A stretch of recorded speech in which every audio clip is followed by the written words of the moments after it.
All right, here we go. That's me. Hey, CJ. Yeah. Player One Podcast just started. Holy crap. Hold on a you're second. right. Hold on a second. Look at that. We Hold did on. start. Hold on. Audacity. Now I am recording. Look at that On adorable my little microphone. face. Recording. Oh, thank you. Aww. Thank you so much, Greg. You're a sweetheart. He's not talking to you. He's talking about me. He I was talking about is. Seabake. Oh, well. Oh, Who, you guys. by the way, I can't I stand could the fact that see. you're what? You're 40 now, Seabake. I am. Yes. You still look the same as the day I met you. Yes. Yeah.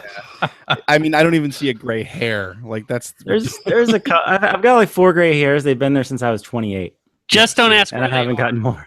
That's to be fair. I don't have any gray hair on my head either. Okie Bum-ba-dum-ba-dum. All right, let's do a clap. dokie. Howdy chokey. That's what we do. That's what we do here. All right. 3, 2, 1. That was a great clap. Great clap. Is there ever a great bad again. clap? We've had the clap for so long. We're just good at it. You guys are pros. That's true. We're professional broadcasters. I mean, after 523 You episodes. should be. Yeah. You would think.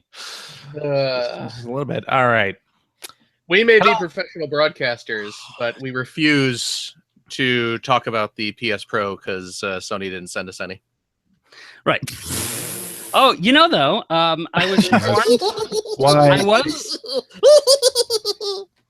I was informed by my local GameStop employee that they have them. They have them in stock. They have a lot of Never them. a more accurate source. Oh, okay. They just aren't selling. Yes. Okay, gotcha. Yeah. The Walmart where I picked up my NES Classic, they brought out the NES Classic and the PS4 Pro just in case anybody Ooh. was there for that. And of course, nobody was. Well, So, Are we You starting the never show know. anytime soon? Or let's. Nope. Hello and welcome to episode 523 of the Player One Podcast for Tuesday, November 15th, 2016. I'm your host, Chris Johnston. With me, as always, from the great state of California, returning sans a part of his innards, Mr. Phil Theobald. I see you decided to introduce me first by way of apologizing for not even saying word one about me while I was actually gone. that was the best. We were watching Kidding. the broadcast last week while we were Yeah. recording. Oh, I know you were. Chat, and it was just I know it's just killing you Yeah. that we didn't say anything I about. know. I was like, wow, Hilarious. these guys are jerks. Could they be any more And jerks? CJ had to go and screw it up. We missed you, Phil. All right. Especially No, given well, that don't- Animal Crossing talk. And these other guys, Oh, they didn't right. want to partake in that. So, Well, I thought it was really great that you decided to end the show on a tweet that was a joke about Blaster Master in anticipation. Because what better time to read Yeah. that? Yeah. I didn't even think about that. Didn't even Well- cross my mind. CJ and I didn't even think are Well, almost synonymous. when it comes to this show, absolutely. Yeah. Yeah. And joining me from the land of the free, Canada, of course, Mr. Greg Speaking of Seward. which, who'd everyone here vote for? Let's talk about. Let's talk. You guys talk about that for a minute. I'll be Let's right talk back. about this transition team that's getting set up. What do you guys feel about Rudy Giuliani draining the swamp? What do you guys think? All right. And joining me also from the great state of California, Mr. Ethan Sunsetting Einhorn. Hey. Yes, and I know we're going to get into it later, but I like being able to play 30 games that will never be sunsets. And yes. God, yes, I hate and, you. Hey, Ethan. Yeah. Ethan, what do Yeah. you feel about the spend cap that's going to be going on our civil liberties Oh, in the upcoming months here? Man, we're gonna get so many angry messages. How do you feel about my video? How do you feel about America's government being sunset? Is that gosh. oh my Pregnant goodness. And dialing in from the great state of New York, Mr. Friend of the show, Seabake. You work at Gazillion Entertainment, and you wrote that book about comic book games from the 80s. Yes, I did. Wrong. Retro games. You messed up our comic book heroes. That's right. Am I the first ever fifth chair on the Player One podcast? I don't think so. I think we've had No. fifth chairs before. Can we just say Don't- that I'm the don't- first ever fifth We chair can say that on you're the Player first One ever. podcast? Don't flatter yourself. Although you can flatter yourself about this. What's the title of your book? Wrong. Retro games. You messed up our comic book heroes, and I just totally blew out your anyone levels. listening to this on headphones hates me. Uh-huh. Yeah, there you Blew out go. your levels there. You That's may not fine, know though. this, but you know who's a big fan of your book? Tell me. President-elect Donald Trump. Who Yes. Actually, Phil, I can one up his on main that. debate strategy was taken from the title of your book. Wrong. So Wrong. I've Actually- had that same joke going through my head ever since that happened. Yeah. Phil, Yes. one of the books that's out there, co-written by the venerable Donald J. Trump, is named Midas Touch, which is also the name of my company. So Well, there you go. There's a yeah. connection. There's clearly a connection. Has You're all anyone written a doomed. book called The Apprentice? No. No. But I own season 1 of The Apprentice on DVD. Do you seriously? I do, which is Of now course like you do. it's sort of a presidential documentary now at this point. Yeah. It's like The West Wing, but real. It is. Clearly. It's like When I was at That's like- LucasArts, we got our company president on The Apprentice. It was like one of the things they had to do to support the DVD release of Episode 3/Battlefront 2. ooh. That was like a whole Oh. episode. Jim Ward of LucasArts went on The Apprentice, was in the same boardroom with Donald Trump. Yeah. It was This just is like Shaking his tiny hand. Well, all I'll say is I'm going to reserve Huh? all judgment. I'm going to reserve all judgment until I see the Oliver Stone movie 8 years from now. So Yes. All right. So let's CJ owning The First of all- Apprentice is like in 1984 realizing you have a VHS copy of Bedtime for Bonzo down in your basement. Go ahead. I don't. That was the movie that Ronald Reagan starred in. Okay. And- Ronald Reagan and a chimp, I believe. I believe Bonzo was a chimp. Yeah. So let's not talk about the election. Let's talk about a different crushing. Let's talk about movies with chimps. No, let's talk Guys. about the MVP, most valuable primate. crushing blow of folks who did not get NES classics. Oh, You see, the Let's disappointment. because The it's real is disappointment why- of the week. been fun to watch CJ twist himself in knots trying to defend this practice for the last few days. So let's this is let's have why 20 minutes I- of that now. Nintendo. Nintendo's support of the Electoral College is a joke, and it's a disgrace to our country and video game fans everywhere. I am not So- defending Nintendo's practices. Obviously, Oh, yes, it you sucks. are. Yes, you It are. sucks that- You, Before Okay, we get fine. to the end of this segment, you will have defended Nintendo. you love Nintendo. That's true. I think I've Yeah. said that.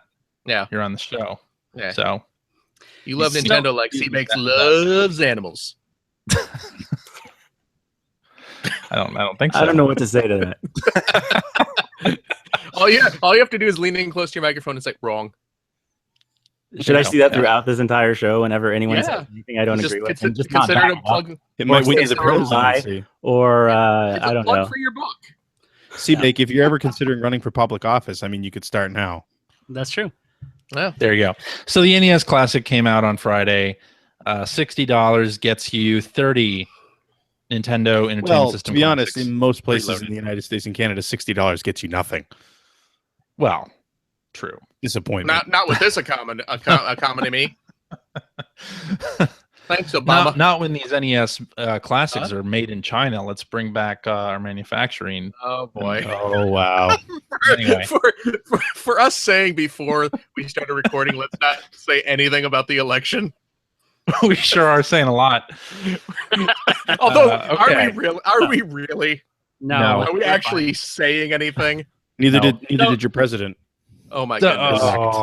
Maybe Oh, CJ, boy. maybe it would be best to start with some of our stories about how we got them. That is a Jim Dandy idea there. Listen to this Yeah. guy telling you Young how to Ethan. host. Wow. You wanna tell us about your experience there, Ethan? Yeah, I'd be happy to, because it ended up leaving me in a position where on Thursday night, I literally didn't get any sleep, not a single hour, and ended Really? up having to work a full workday the next day, Ridiculous. which that is a little tough. Yes. So here's Wrong. how Yeah, right. There you go. Perfect time. Here is how it went down for me. I realized that I was in a tight position because on Friday at 9 a.m. sharp, I had a parent-teacher conference that lasted 2 hours, like 9 to 11. And that makes it really tough because waiting in line in front of like a GameStop or something. What kind of just is not gonna parent-teacher happen. conference lasts 2 hours? Well, Well, it's you haven't 1 met hour Ethan's for one children. kid, 1 hour for the other kid. And There you go. yeah, but Jeez. Okay. yeah. So, I knew that I needed to find a place that at the latest would open at 8 a.m. So I started figuring out, all right, maybe the best thing is going to be Target. But I was still nervous about that. And I was still pretty eager. So around midnight, after I had tried the night prior to see if it was possible to get them, through bestbuy.com or through target.com, and saw that that wasn't going to work. I looked up the closest Walmart that was 24 hours near our place, and it was about an hour away. And so I just said, you know what? I have no idea what the true demand of this thing is going to be. So I got in the car and drove out there and got there about 1:20. As it turns out, they started selling them at 9 p.m.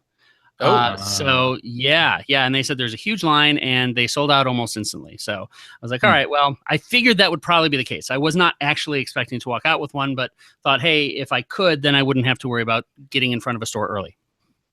So I got home and I realized that, okay, well, now it's so late that, I may as well just stay up and go, take a shower, get ready, and then sit outside Target. So I did that, and I got in front of a Target at 5 a.m., which was opening at 8 a.m.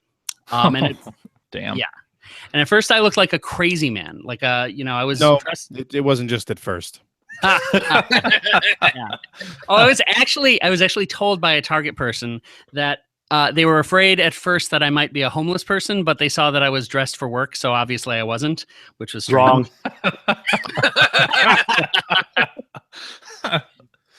So yeah, and so that was a bit of a jostle to the ego. But then about an hour after that, Ethan's response was, "But homeless people like balloon fight too." Yes.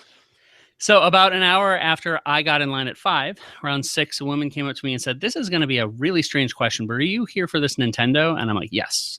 So she said, "Good, I am too." And that's when the line started forming. And about 5 minutes after that, And that woman is my They'd wife. all been waiting in their cars up until that point. Yeah. right. Yeah. And so eventually we had a line of more than 200 people outside of the Target. That's ridiculous. Insane. Yep. And as it turns out, they had the count there ended up being like 29 units that they had. Oh, so one of the best stock stores in the country. Exactly. Right. That actually sounds pretty good. So when it finally opened, it was actually a pretty seamless process. They treated us all like we were in third grade. Single file, everyone follow behind one another, take a number, and follow the teacher to the, place where the games were being sold. Went, bought them, and walked out the door. But I had never seen anything like that. 200 people in line. I didn't see that for the PlayStation 4 launch. Did you not see that for the Wii launch or the PlayStation? Because that's exactly how the PlayStation 3 and Wii launches were, like the Xbox 360. to the letter. Yeah. Yeah. I guess the thing is maybe the difference for me was when I was going and picking those things up, it was at a GameStop where usually the consumers are pretty well informed about stock problems, and so when they see 20 people in line, if they don't have a pre-order ticket, they kind of hightail it anyway, and they know that it's not likely to happen. But Target, I don't think they had any sense of what these shortages were going to be because I wouldn't have shown up. Yeah, I wouldn't have shown up and been the 201st person in line. I would just have known that it's a done deal. Yeah. So my story is, I was lucky enough to have been able to pre-order one at toysrus.com back in July. So that pre-order remains, and I should be getting that soon. But I decided to try my luck anyway because young Greg Seward there is doing his Extra Life thing and wanted to get an NES Classic to raffle away. So I figured may as well try to get an extra one. So I also didn't get too much sleep that night before, waking up, like looking at NeoGAF posts to see what people's luck was at like the 24-hour Walmarts and things like that. I was able to order an extra NES controller at about 3 a.m. from Walmart.com. And I have a Walmart really close to where I live. So I decided, hey, they open at 6. That it's not a 24-hour Walmart. I'll go there at 6, see if they have it. If not, no big deal. So got there at like 5 minutes to 6, figuring that maybe there would be a line. There was no line. Crazy. Got in the store at 6, went to the electronics department. Of course, nobody was there. No one to help. And as I kind of wandered around trying to find a store employee, another person showed up saying, hey, are you here for the Nintendo thing? And I was like, yes. So we split up to try to find somebody, found somebody who called the manager over. The manager is like, what are you guys here for? Nintendo something? So then she disappeared to the back of the store for a half hour. Literally a half hour. And as she was looking for the systems, a third, fourth, and fifth person showed up. And at first I thought like maybe they didn't get them, but then they came out with a box of like 8 of them. And they came out with the NES Classic and the PS4 Pro, just in case anybody was there for a PS4 Pro. Everybody was there for NES Classics, though. And everybody who was there were genuinely interested in the system. This wasn't people who were like, I'm going to buy this thing and flip it on eBay. Like, everybody was really excited to play the games again and introduce their kids to the games, which I thought was fantastic. And so, yeah, I picked one up on Friday morning. And really no problem. Just 5 people at my particular Walmart. Really no problem. But what time did you have to show up? 6. So that's I wouldn't say that really no problem, but okay. I should say I usually wake up at 6 anyway, so it wasn't really that much of a hardship. But I was awake during the night to order a controller and all that. So did anyone else snag one or not? Of course I did. Okay, good. What's your story? Well, first of all, I was able to order one from Best Buy. Nice. They had put them up I think the night before, maybe. Yeah, don't get me started about Best Buy. Okay, I won't.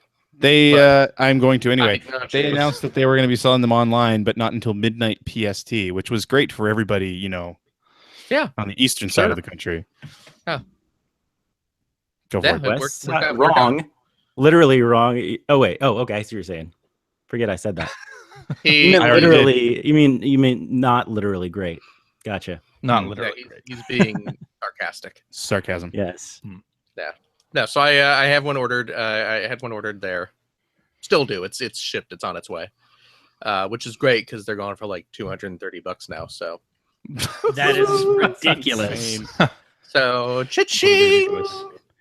Well, you've seen, of course, no one's buying it for this, but I saw one for $80,000. Right. Well, yeah. I mean that. Yeah. No, if you look at the actual sold listings on eBay, they're averaging about $230. I saw one for controllers plus $35 shipping. That's the biggest issue for me here. I mean, the irritation about not being able to get one is bad enough, but that people are buying them at that price, and you got to think that a fair amount of the people that are doing that are people who are actually buying them as gifts and are afraid they're not going to get one for their kids, which is just ridiculous. Like, and there's no reason for it. There's no reason for it. No, scalpers are terrible. Yeah, but Nintendo creates that situation too. Every time they pull this crap, they create that situation. Except, of course, when I put mine online. Right. Well, and the thing is, you already know you're not going to, because I saw that. No. I have my friend Justin. My friend Justin, who I work with at Nintendo Power, and who is the host of the Points of Articulation podcast for all you toy nerds out there.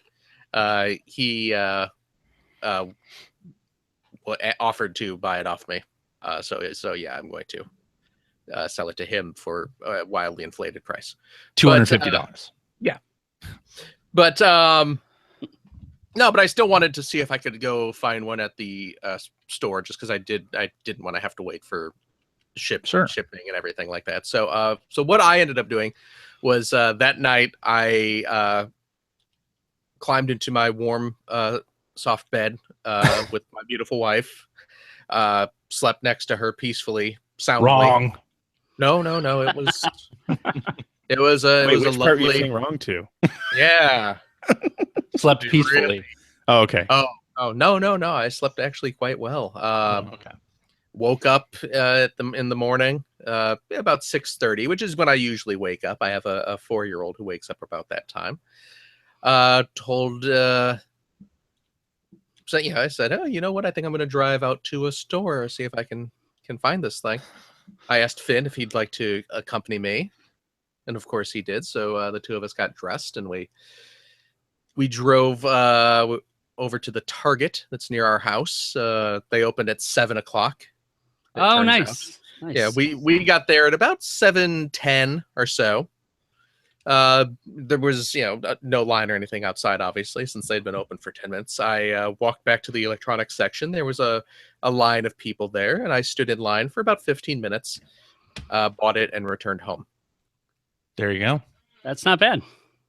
So Success. how much sleep did you get that night, Ethan? How long did you have to wait in the cold? 3 hours of waiting after, and that was my second try, and 0 hours of sleep. Yes. Okay. So 0 sleep and 3 hours. 3 hours of just kind of being alone in the cold. Well, the last 2 hours we're talking to other Nintendo fans, so that was okay, but an inconvenience nonetheless. Okay. Yeah. No, I had a lovely night's sleep with again, warm bed, wife, and then hung out with my son at the store. We talked and played a little bit. Yeah. And I stood in line for 15 minutes. See, So I got mine. You didn't get in on any of this. Yeah. So I saw like everybody else a couple months ago. It was announced. It was really cute, really nice to look at. I wish I had one for $60, but I realized I don't need a $60 emulation machine himself right now. So yeah. So I actually. Sorry, Phil. I was cutting me off. No. I was complimenting you. I was being nice. I decided I didn't need one. So okay. But then the morning of came, Uh-huh. and I saw people tweeting their excitement and everything. The bug got you. I drove over to Best Buy like at 9:30 a.m. Saw a line of about 40 people, and I was like, "Huh, Oh shit! I don't need it I that don't need bad. this." Yep. Right. And now I'm fine with that. Actually, I did look on Amazon. There was like this, like they're going to go on sale at 5:00 p.m. sharp. And, right.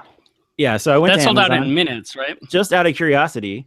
Minutes. That's I refreshed a couple times, and it actually did show up for me. But every time I put it in my cart, it wouldn't go there. I don't know. I can't tell you for sure if I would have followed through if I could. I'm gonna say I wouldn't because I know that thing's just gonna wind up collecting dust. It really also cute. broke Amazon. But I have a real one. I have a real NES. Yeah, Plays real NES games. But here's what I will say, and this was my pleasant surprise. I mean, the way these games look through an HDMI cable, and that it has the pixel perfect mode, they look so good. It's just not the same as setting up the old one, to your device, and you have to have a CRT to run the other one anyway, right? Is there? All right. Well, let me ask a forbidden question here. How different is it really than an emulator? Like an emulator, I can go online. It's not. No. No. So the only difference. I'm not supporting that, but I'm difference just saying that you're limited to the games you have. You're limited to 30 games, and you're using a controller that's kind of like the old NES controller. Although Phil's been saying that it's different in some ways. It's the difference is the epitome of nitpicky little whininess. I mean, you've got about 4 inches of cable to deal with. Well, there's that. Yeah. Hey, wait. Yeah. Well, and that's it. Oh, go ahead, Phil. Oh no. I was just gonna say that because I obviously have a few standard NES controllers floating around my place anyway, so I was kind of holding them next to each other and just kind of testing them out, and it feels pretty authentic, other than that super minor little. Yeah. I don't What's want to say different about flaw. Is it the buttons are blue, really? which is weird. They should be red. Yeah, I hope someone got fired over that mistake. That's no, the Reggie. it's not true. No, the original NES controller, you have that sort of outer border of light gray before you get into the inner kind of black and gray area. Mhm. Yeah. On And the it's original kinda NES, raised? yeah, there's a little raised. bit of a raised lip, and it's tiny. I actually tried to photograph it, but even like I was setting the two controllers next to each other, trying to photograph the slight difference, and it wouldn't even show up in photos. It's maybe like 0.5 millimeter, but it's just enough of a little lip where you can kind of clip your fingernail on it if you want to, Mhm. and that's not present on the new version of the I controller. see.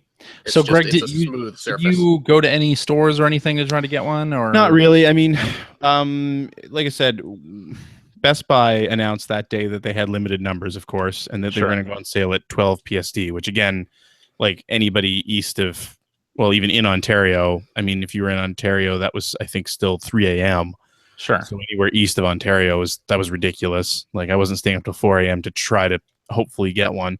And then Nova Scotia is actually one of the 6 provinces that observes Remembrance Day as a statutory holiday. So everything here was closed on Friday. Gotcha. Yeah. So Saturday was the first day you could actually go out to a store and buy it. And I'm kind of, after hearing everything and seeing all the ridiculousness on Friday, I don't want to put up for that with that. I barely want to put up for that. Put up with that for new consoles, like new actual game consoles. But kind of like what Seabake said, for a $60 emulator box, I mean, I have a retro USB AVS sitting right here. Right. Like, I can play these games. It's okay, and I can play them in HDMI, so I don't have to worry about any of that crap anyway. I want it because it's cheap and it's kind of, it's just a cute little piece of hardware, and I would like to have it, sure. But I'm not standing in line for it. I'm not getting up at 6 a.m. for it. Screw that. Like, it's not, and there's no reason why that should be happening. I agree. I cannot think of a legitimate reason why they would do this the way they do. I can think Well, of an we, illegitimate reason, though. A what? What's that? An illegitimate reason. I mean, it seems to me pretty clear that this is not something that should have any problems with manufacturing. No. So my guess is just that they put out a very, very tiny quantity by design for these super hardcore nerds to create this demand that will pay off on Black Friday, where they will sell every single one that they put out on Black Friday explicitly because they've created a false demand. Well, yeah, you just figured out what they've been doing for 30 years. Sure. That's My not question a on that revelation. is I don't understand why it happens for something like this. So what quantity should stores have had? Enough to cover. But Ethan was at a Target where there were 200 people in line. Yeah. Okay. Do you I'm think not they saying they had to have 200? But seriously, how many did you say they had, Ethan? 29. Yeah. 29, and that is a high number compared to all the other reports. Yeah. And so you're gonna, by asking that question, you're intimating that that's enough. No, it's not enough. It's not enough. I know. In our chat in here that said that he was at his Walmart. Walmart got 6 and no controllers. And you're saying, well, how many is enough? I'll tell you how many is enough. More than 6 for a Walmart. Yeah. You're right. I mean, the thing is a lot of it would have been solved if they allowed for pre-orders. Yeah, if they knew how many they wanted for pre-orders, lock that off like a month before it came out. And then all of the Target machines would all go towards people who, didn't think to pre-order and were not that hardcore. That would have been fine. I'm not saying that there was anything they could have done or should have done to keep it from happening where you had people saying, "Oh, I couldn't get one today." But when you're saying they couldn't get one because they were 7th in line at a Target or a Walmart, no, that's too much. I agree. Well, did you guys see the NeoGAF post that Chris Coboon tweeted out? I mean, Chris Kohler. What did I say? Coboon Heat. You said Chris Coboon. Did I say Chris Coboon? You did. Coboon Heat, a.k.a. Chris Kohler. Yes. a.k.a. Kohler Heat. Amen. Yeah, well, we know. We know the guy. True. But did you see that? About, and it's, obviously this is unsubstantiated. We don't know how accurate this is, but someone posted on NeoGAF that they picked theirs up at the Nintendo store in New York, And oh, right. I think I did see this. I will just read it to you. While I was there, we were approached in line by someone who identified himself as the product manager of the NES device Classic. there, yeah, who asked why we were so excited that we were willing to line up for it. He said that they didn't see this coming at all and honestly sounded slightly dazed. Nope. You can play these. Wrong. Here we go. Quote, you can play these other places. You've played all of them before. Then we talked about the quality of the emulation for a while, the design, and how these are contributing factors. I said that for the SNES, I could see it being even better, and again, I was surprised that he seemed so shocked. Would you really buy a Super NES one? He turned to the other people in line who all agreed that the SNES was an even bigger part of their childhood, with a more beloved questions of games. He was surprised by everything we were saying. That, so again, to me, I mean, maybe he as an isolated individual was surprised, but they're pretty savvy with social media, and they know exactly what the interest level is of their fans through social media. To be fair, you don't need to be savvy in social media to know that there was going to be a high demand for this thing. The second they announced it, the whole place went nuts. You don't need to be good at Facebook to know that people were excited. Do you think, they're looking at metrics on how many times something is shared. I mean, I know, I get that. I'm just saying. Yeah, and I'm playing devil's advocate here.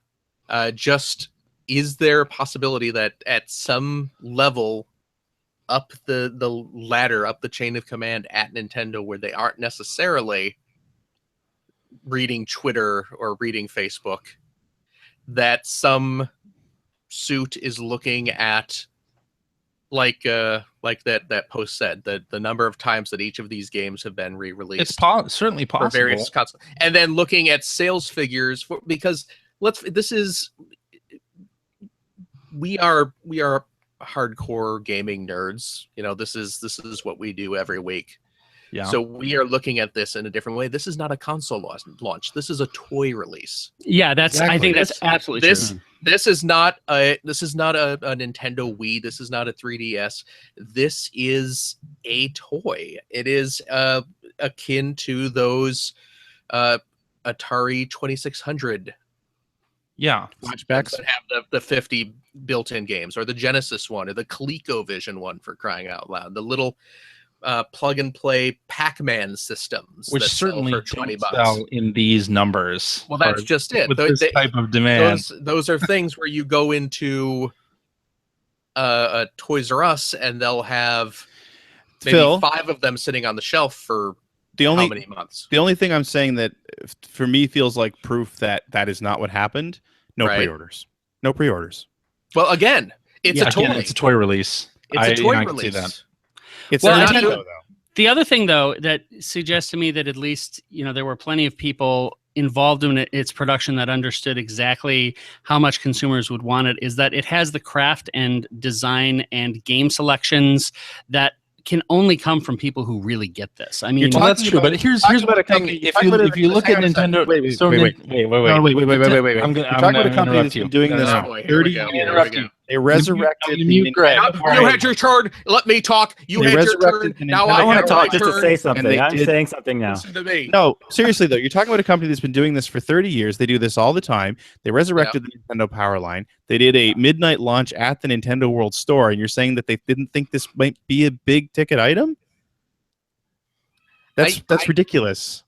Here's one other thing to talk about in regards to that. Okay, so this thing was developed by NERD, which I believe is based in Germany, Nintendo's R&D, and they made it with the NES in mind. In fact, there was no Famicom version apparently until Nintendo Japan saw it, and they knew about the concept before, but until they actually saw the thing, they didn't think that they should make a Famicom version of this. So if we're talking about how seriously Nintendo took this or thought that it was going to be a huge thing, maybe it didn't start out that way. Maybe it didn't start out that way. A side thing. Yeah.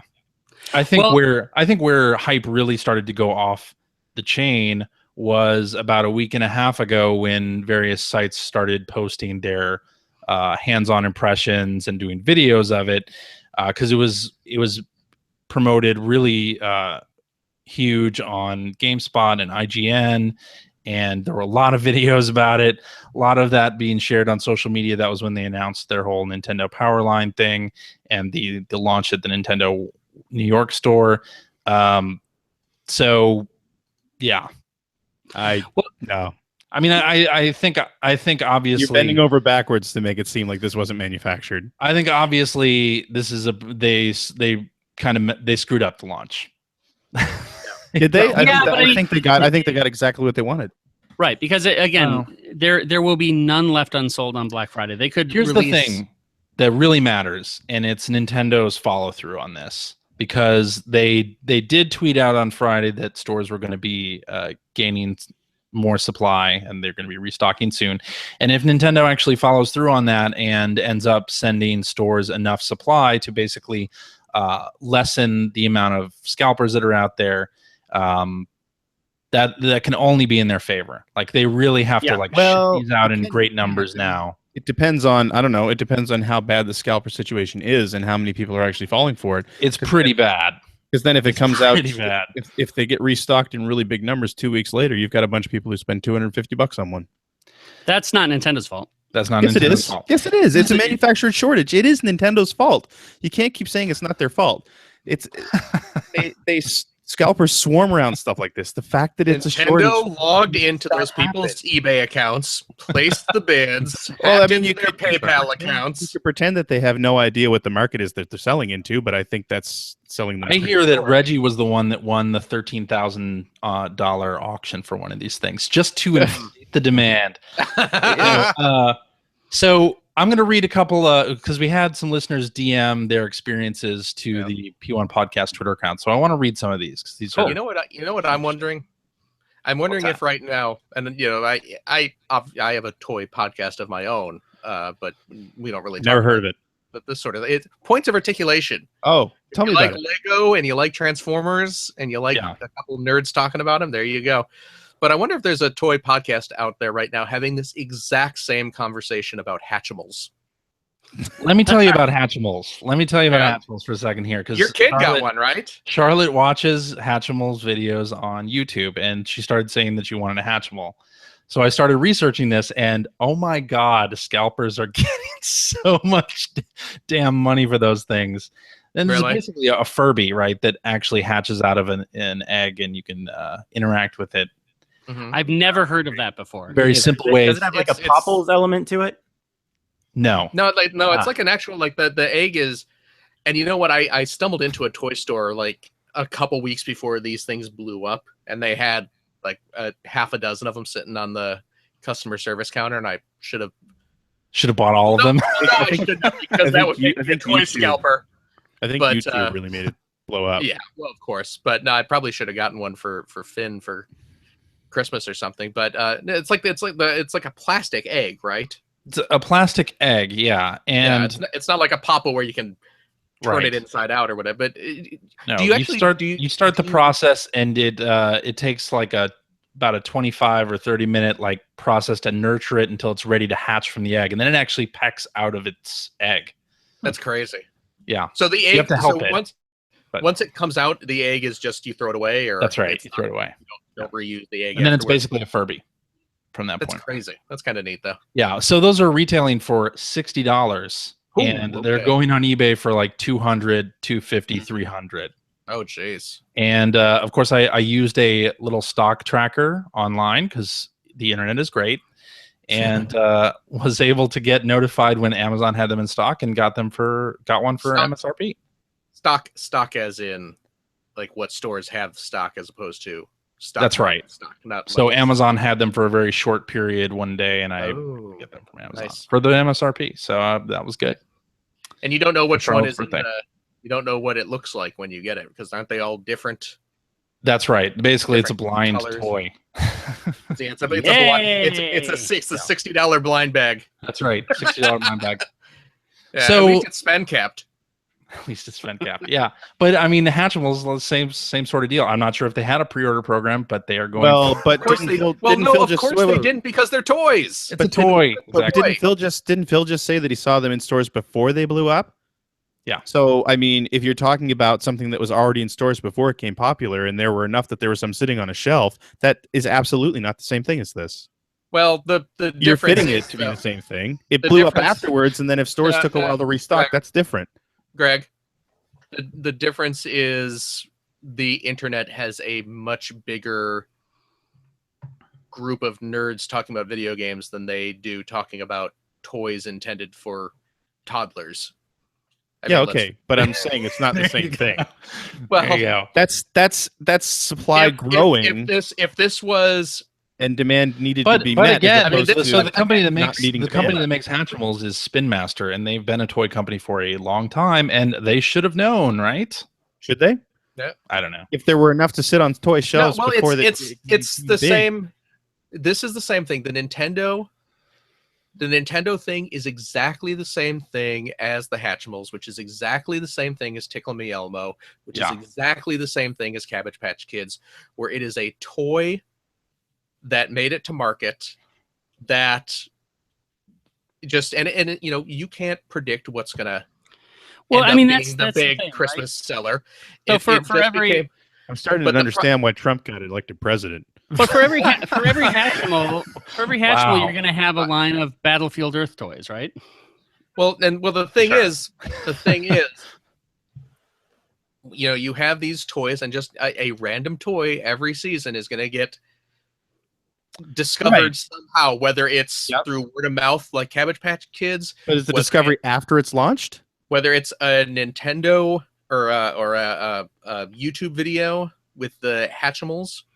Yep. But the problem is with this one, and again, I'm just playing devil's advocate. I know you are. Because, yeah, but the problem with the Nintendo thing getting the hype built up before the release was because you have this giant Why were there- population of video game centric news sites Right. Yeah. So then how do you Hyping- not know what's going to happen? hyping it up. It's a hyping it video up game beforehand. console. Yeah, it's a toy, but it's a video game console. Well, do you not- it's How does that explain why they did pre-orders for Amiibo? Those are toys. They didn't initially, They didn't do pre-orders for Amiibo when they first not came at out. first. right? Not at first. No.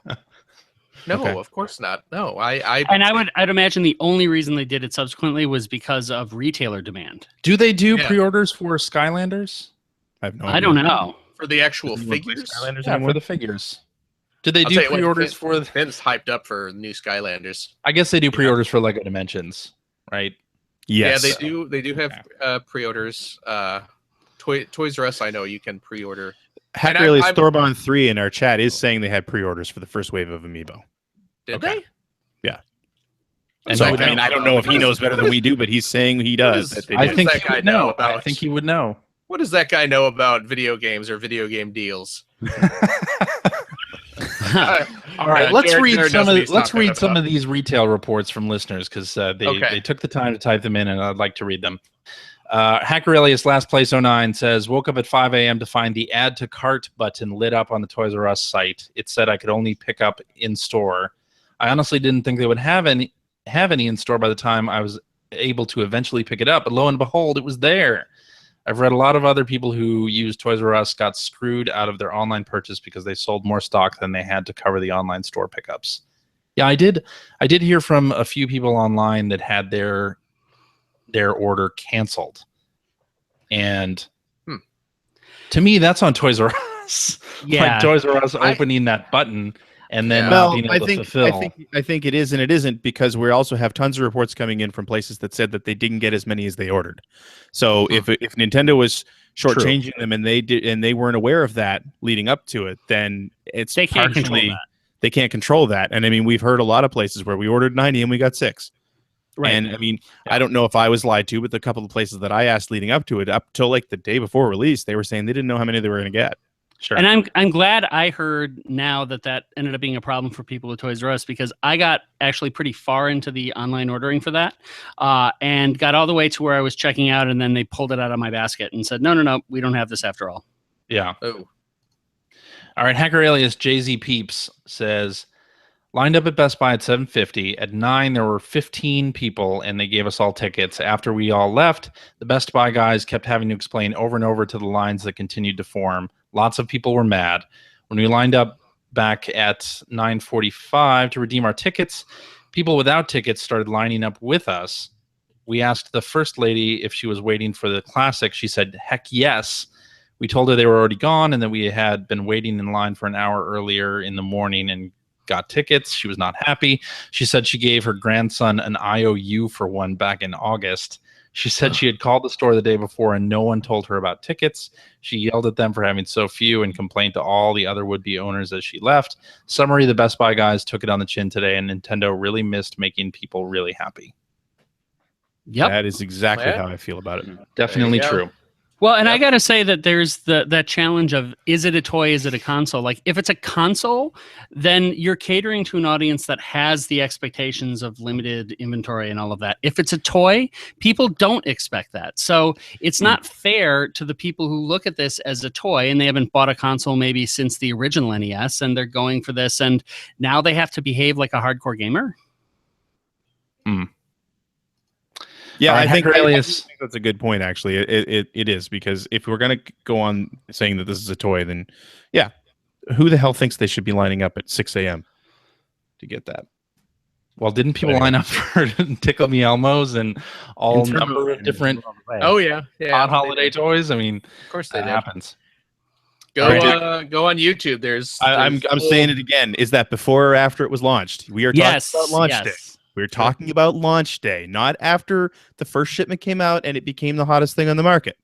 We're talking about launch day. How do you feel about were there lines around the block for Tickle Me Elmo on the day it was released? Were there dozens of internet websites going on hyping people up for Tickle Me Elmo 3 weeks before it came out? No. But again, that's where I'm saying there's this uncomfortable blend between people who just want this cool toy and hardcore gamers. And the people who just want a new toy will not be able to compete with the hardcore gamers who, like us, will go super early to get this. It's not fair. By the way, Seabake, I'm sorry. We have talking about the NES Classic this whole time. No, it's very interesting being here for the live show. I feel like I'm part of it. I guess I am. No, actually, it's interesting. I was just I realized that it's tomorrow in Tokyo now, so that's where Nintendo stock is. So their stock is up 2.97%. I'm not that much of a stock market guru to know if that's like incredibly big or not, but I would imagine it is up due in part to this. Yeah, I think Nintendo probably thought that. Says that they didn't actually manufacture it, and then the stock will drop again. Go ahead. Well, I mean, I think Nintendo probably banked even more on Pokemon Sun and Moon being their big holiday push than than the NES Classic coming out of nowhere. Yeah. All right, Hacker Alias Jet Pilot says, called GameStop at 10 a.m. and they refused to tell me how many they had, as if it was a state secret. So I decided not to waste my time there. That happens all the time. I remember the Xbox 360 launch. They would not say how many they had. They've always been weirdly cagey about things. They've even done that about specific games in the past, too. Yeah, it's true. He says, I then called Walmart, and they had no idea what I was asking about. Later in the evening, I called Walmart again, and they told me that they would have it available at midnight. After dinner, I went to Walmart and arrived there at 7 p.m. and was first in line. They said there were 18 consoles available, but no extra controllers. Thanks, Nintendo. More people started trickling in around 8. Around 10:30, a manager handed out tickets to prevent a stampede at midnight. All 18 units had been claimed by 11:15, and then they started turning people away. Yep. And where I was, they didn't have second controllers either, which was a bummer. Yeah, same here. No second controllers. That's probably even worse. I mean, it's bad not to have the console available, but also everybody I was waiting with in Walmart wanted a second controller also. Yeah. The Target I went to, they actually got a lot of the system in. I mean, they probably had about 60 of them. Really? Huh. Yeah. Yeah. Because, like I said, I got there 10 minutes after they opened. and had to wait 15 minutes in line. And there was a pretty good amount of people in front of me. And by the time I got up to get mine, there was still, they had them all just kind of piled up behind the counter, and they still had probably about 30 of them sitting there. And I asked how many controllers they had gotten in, and the woman ringing me up told me that they had gotten in 2. Gosh. So, all right. yeah. Yeah, the controllers on eBay are going for a lot as well. Yeah. All right. Hacker Alias Indifference says, got to Target 15 minutes before opening and was 8th in line outside. Once inside, I was 7th in line, almost by choice, as I didn't want to run past people. A Target employee brought out 6 minis. Keep in mind, I was the 7th in line. A gentleman near me grabbed for the last one, just as I did. As I rained down blows upon him, I realized there had to be a better way. Wait, what? What is that from? That's from Seinfeld. Okay, the last part wasn't true, but luckily a friend got an extra, and I'll buy that one at cost. There you go. It was a Festivus for the rest of us. Raining down blows upon him. All right, then Hacker Alias Too Wrong Tony says, I went to my local Walmart 45 minutes before midnight and was 12th in line, and they only had 12 and no controllers. But anyways, a riot almost broke out when a family of 5 mobile home dwellers, a mom, dad, 2 sons, and a daughter, were the first ones in line and proceeded to use dad's credit card relay style, handing it off to each other after each purchase. I hate By the second purchase, the Target I was at, they limited it to 1 per family. Yeah, by the second purchase, you really have to do that. Yeah, by the second purchase, people in line behind me started to get really rowdy, and the clerk kept ringing up with the sales. All the while, people were saying it wasn't fair because the policy was 1 per person. The manager stepped in on the 4th purchase and told them they couldn't use the card for everyone like that, but the damage was mostly done. So that family was able to buy 4 of the available 12. Oh, that's terrible. Yeah, the silver lining was a nice lady who got in line 5 minutes after me was 13th in line with only 12 available, and I told her not to leave because you never know. So she got hers because they were only able to buy 4, which is awesome. On another note, I had to get in line at GameStop the next morning to get an extra controller, so I got to see a lot of dreams shattered throughout that night and morning, but I noticed that 90% of the people wanting to buy one were in their late 30s, early 40s, and were buying it for themselves for the nostalgia. They aren't current gamers, but thought, quote, it looked cool and remember playing it as a kid. Very cool in my opinion. Yeah. And screw the scalpers, man. And that's that caliber of people is, again, playing the devil's advocate, what I think Nintendo thought was going to be the market for this, not the nostalgia people. Yeah, the people who, again, would see this sitting in a Walmart or a Target on the shelf and just go, oh, man, I remember Ninja Gaiden.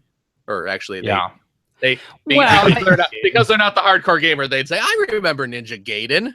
Though I really Ninja Gaiden. I remember that Star Tropics game. Certainly they wanted to get that audience in, but no one says, I remember Star Tropics. Nobody says that, no. But I think you're probably right, though, that these micro consoles that include, a bunch of games have been around for years, and one could say... They're not something that requires pre-purchases, and they're not something that people line up for, and they're something that toy stores and big box stores will get a huge shipment of them in maybe like right before Christmas, because people see them as just cheap gift ideas. You know?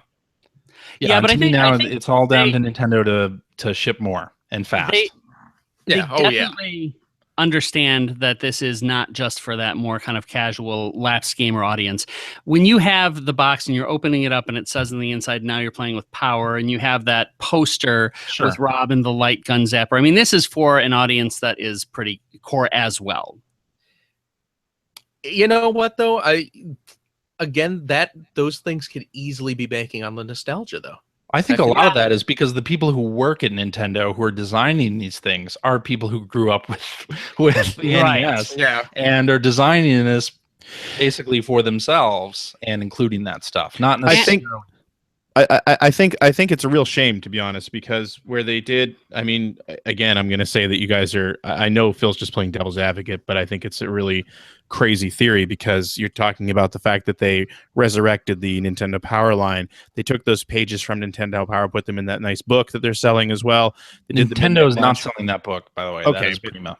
But either way, they're not doing it without Nintendo's blessing. Those are True. pages from Nintendo Power. So Nintendo's involved. You know, it's just, it was a very nice, a very cool sort of, you know, thank you, I think, to their fans. And I don't think that you can look at it really any other way when you consider all the peripheral stuff around it. And the fact that the conversation is entirely over these ridiculous shortages when it should be about how cool is this that Nintendo did this. Yeah. I mean, it's a shame because I do think, I mean, yeah, I know from a business standpoint, they've created a ton of demand, and what you're saying is right. It's because when Black Friday comes around, it'll be a hot item, and they've stoked that demand to a fever pitch at this point. Yeah, but it's just that it's a shame that is the conversation. It's a shame that we've been sitting here for over an hour talking about the fact that there are shortages when we should have been sitting here for an hour talking about. We haven't even talked about the console yet. We haven't talked about the games that are on it. The experience of playing the console yet. It's an hour. You know, like that to me, especially when you're talking about a company like Nintendo, where they've got the Switch coming out in March. They've been taking a beating because of the Wii U, and the 3DS is in its sunsetting. So it's like, you know, why not have a great good news Nintendo story? And we're not getting that, which I think is a shame. I think it's a misstep. I really do. Especially where this is a toy. This is not something where they have to worry about attach rates for the next 5 years. This is a fire and forget toy. You're right. The thing that would be really great to see is the NPDs to come out for November and see that the NES Classic, the Xbox. That would be absolutely ridiculous. But I want to see it. I want to see it. So let's hope that happens. Well, can I just say too? I think Thorbon3, friend of the show we talked about earlier, had a good tweet on Friday where he said, "I look forward to the image of 50 NES minis stacked up on a wall at a store in 6 months with the caption, 'Wish this was 6 months ago.'" Yeah. I think that pretty much says it all right there. That could happen. Yeah. I think Nintendo is largely conservative with their stock after holiday. So yeah, which makes sense. Yeah. I mean, they were left with a bunch of Animal Crossing Amiibo on shelves, but well, and that's the other thing though is the fire and forget approach to this will actually make it so that it's an evergreen. The problem that I think you see with Amiibos right now, you see their hot new line of Amiibos just sitting on store shelves now because it just kind of took too long to get those to market, and people have kind of lost interest here. Well, and now they're easy to find. Yeah, so they're not as lucrative to have. You see, though, when the Switch comes out, if Amiibo becomes a big thing again, they'll do it all over again. Oh, certainly. Yeah. All right. So should we start talking about the games that we've been playing? Sure. An hour in? I think we should just skip all the other news because who cares about any of this other stuff? Yeah, so the PlayStation 4 Pro came out. Okay. Yeah. Can we talk about Extra Life real quick? Because that's the reason that Seabake has offered to come on as well. Yeah. So and Seabake, obviously feel free to jump in now that we're not talking about how much I hate Nintendo. So Extra Life, my Extra Life stream is next week, November 19th. I'm going to be starting at 5 a.m. Eastern, playing NES games. And of course, like I have every year, I asked donors to pick what I'm playing, and Seabake had a really cool idea. He donated to the campaign, and I'm just going to let you talk about it, Seabake. What your idea was. Yeah, in case it hasn't been mentioned yet, I wrote a book about comic book video games, many of them for the NES. So my hour is not just one game. It's going to be basically as many comic book games as we can cram into that hour. And I will be joining Greg as he plays through these games, offering commentary. Hopefully there's not too much of a lag or anything. So yeah, I'll be in there, like saying, hey, look, Batman's purple and that kind of thing. Can you give people an idea of why it's so cool that you'll be providing commentary given your background? Yeah. I used to work for this little comic book company called Marvel. Maybe you heard of it. Yeah. My job at Marvel, when I was there, I worked there for about 7 years, basically approving all of the in-game content of Marvel video games and making sure that they were, they looked like the characters looked, and they would say the things the characters say. Wolverine is supposed to have 3 claws, not 2. Exactly. That's Yeah. That was part of one the book, actually. You had Yeah. to- you had to- So yeah, I wrote the everything. book. I wrote the book a couple years ago, and I've also, on top of the $30 I've donated to Greg to do this, I've decided that any sales of my book on Saturday, and I'm just going to say Saturday through Thanksgiving Day, Oh wow, that's awesome. up to $100, anything that is completely, or any purchase of my $3 book will be completely going to Greg. I only get about $1 cut per sale. Amazon gets the other $2, but after that $100, I'll do my own proceeds. So if I sell over 33 books, I guess in that 5 or 6, however many days it is period, that much more is going to be added to Greg's total. So Does that include the print version? Because I already have the digital. But No. okay. Actually, I have an older print version right here. No one can see this if they're listening to this, I suppose, but it's not available right now because a pretty awesome person I met over the internet the past few months named Blair Farrell, who has his own site called Comic Gamers Assemble, which is all about comic book video games. He pointed out this thing I hadn't realized, where I had a completely wrong piece of art in the print version. Wow. That was the heading to the wrong game completely. So I took it off of the paperback market at that point. And since then, I've actually gone in and I've found some other games I didn't cover the first time. Through 1992 is when my cutoff is. So by now the who's time, wrong? Let he who is without sin Seabake. Yeah, whatever. So I think it's 4 new chapters going in, and my chapters are pretty short. You can read them all pretty much within about a minute or so. That it's by design. But I'll have The Rocketeer. That's a game I didn't have before. NES and Super Nintendo / PC are the same game. Shakan, which I didn't even realize. Forever Man. The Forever Man. Yes, that is a comic book game. I did not even know that until recently. Isn't Mr. Ed Annunziata involved in that one? Yes. Mm-hmm.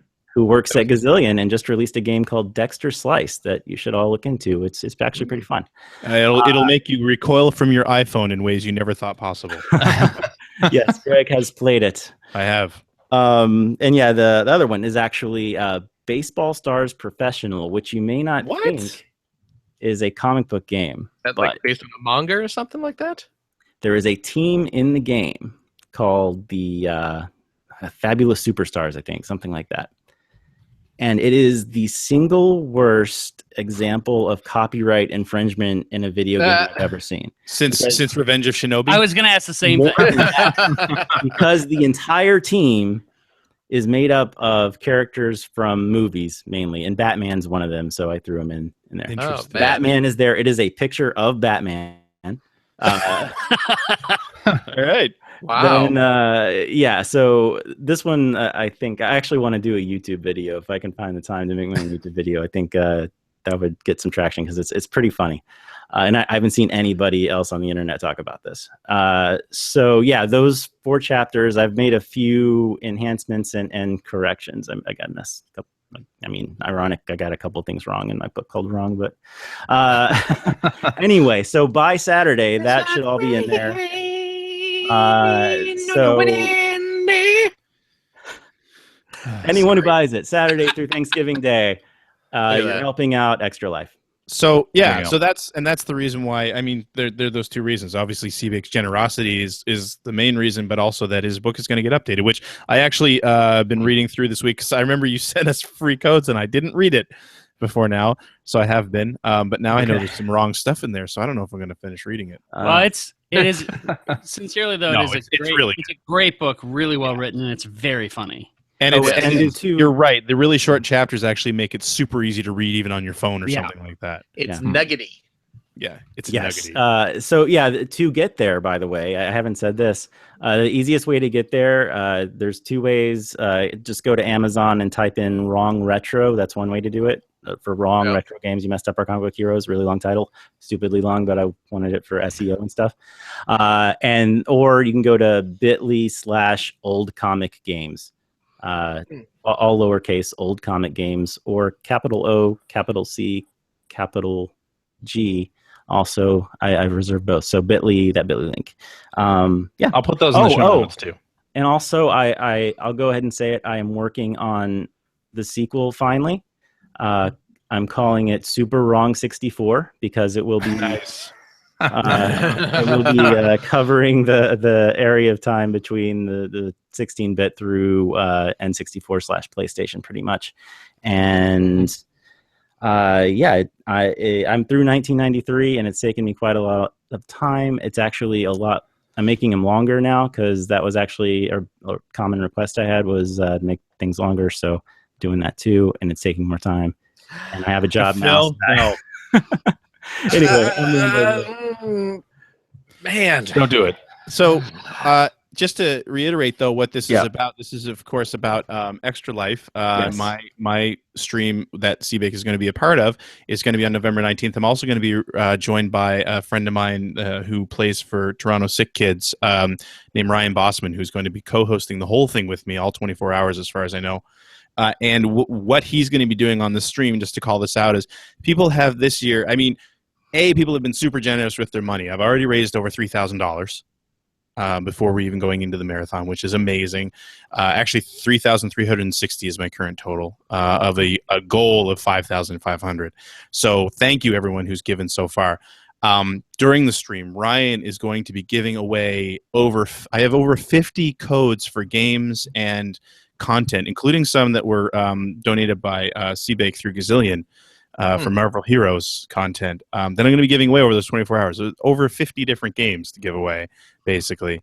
And on top of that, of course, through Player One Podcast, we thank goodness have an NES Classic console to give away.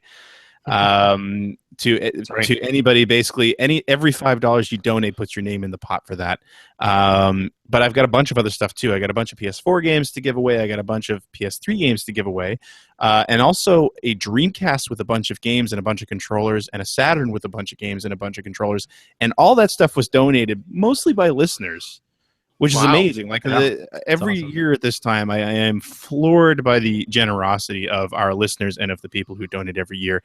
I've got a couple of donors who are sort of waiting in the wings, saying they want to wait for game day, and then they want to do some matching. They don't want to do a matching situation where they say, like, I've got $400 to give, but I want to match so that we can turn that into $800. So I feel really good about reaching my goal. At least cracking 5,000 again this year. It's all for the IWK Health Center here in Halifax, Nova Scotia. This is my 6th year. I'm closing in on $20,000 raised over the last 6 years, which I can't even believe. So That's amazing. yeah. So if you haven't yet and you want to, extra-life.org/participant/Seward, SEWART, and I will be live at Twitch TV/Seward on the 19th. Awesome. All right, let's get to what we've been playing. What do you think about that? Let's do that. Okay. All right, then. Let's start off with Seabake. Me. I just started playing Call of Duty. First time I played a Call of Duty game in I think 5 years. The space thing had me, and I was really interested in trying that out. I'm still only like an hour and a half into it, but I really like it so far. It's nice to. That's the kind of game I like to play every like 5 years. You know, it's like I don't need it every year, but just that kind of Bruckheimer-esque turn your brain off kind of thing. I've enjoyed what I played so far. So quick question on that though. Yeah. When I was playing, I found it surprisingly unsatisfying to just be shooting robots. And I know that sounds like kind of a unfortunate bloodlust thing, but like when I you're, can see that. yeah, it made it less interesting to me. That combined with like laser guns just kind of made it a less interesting Call of Duty. Does that disconnect happen for you as well or not? I'd say no, but I can see that you would personally be offended because there's a character named Ethan that you are not. Yeah, that's true. And he's kind of a Yeah.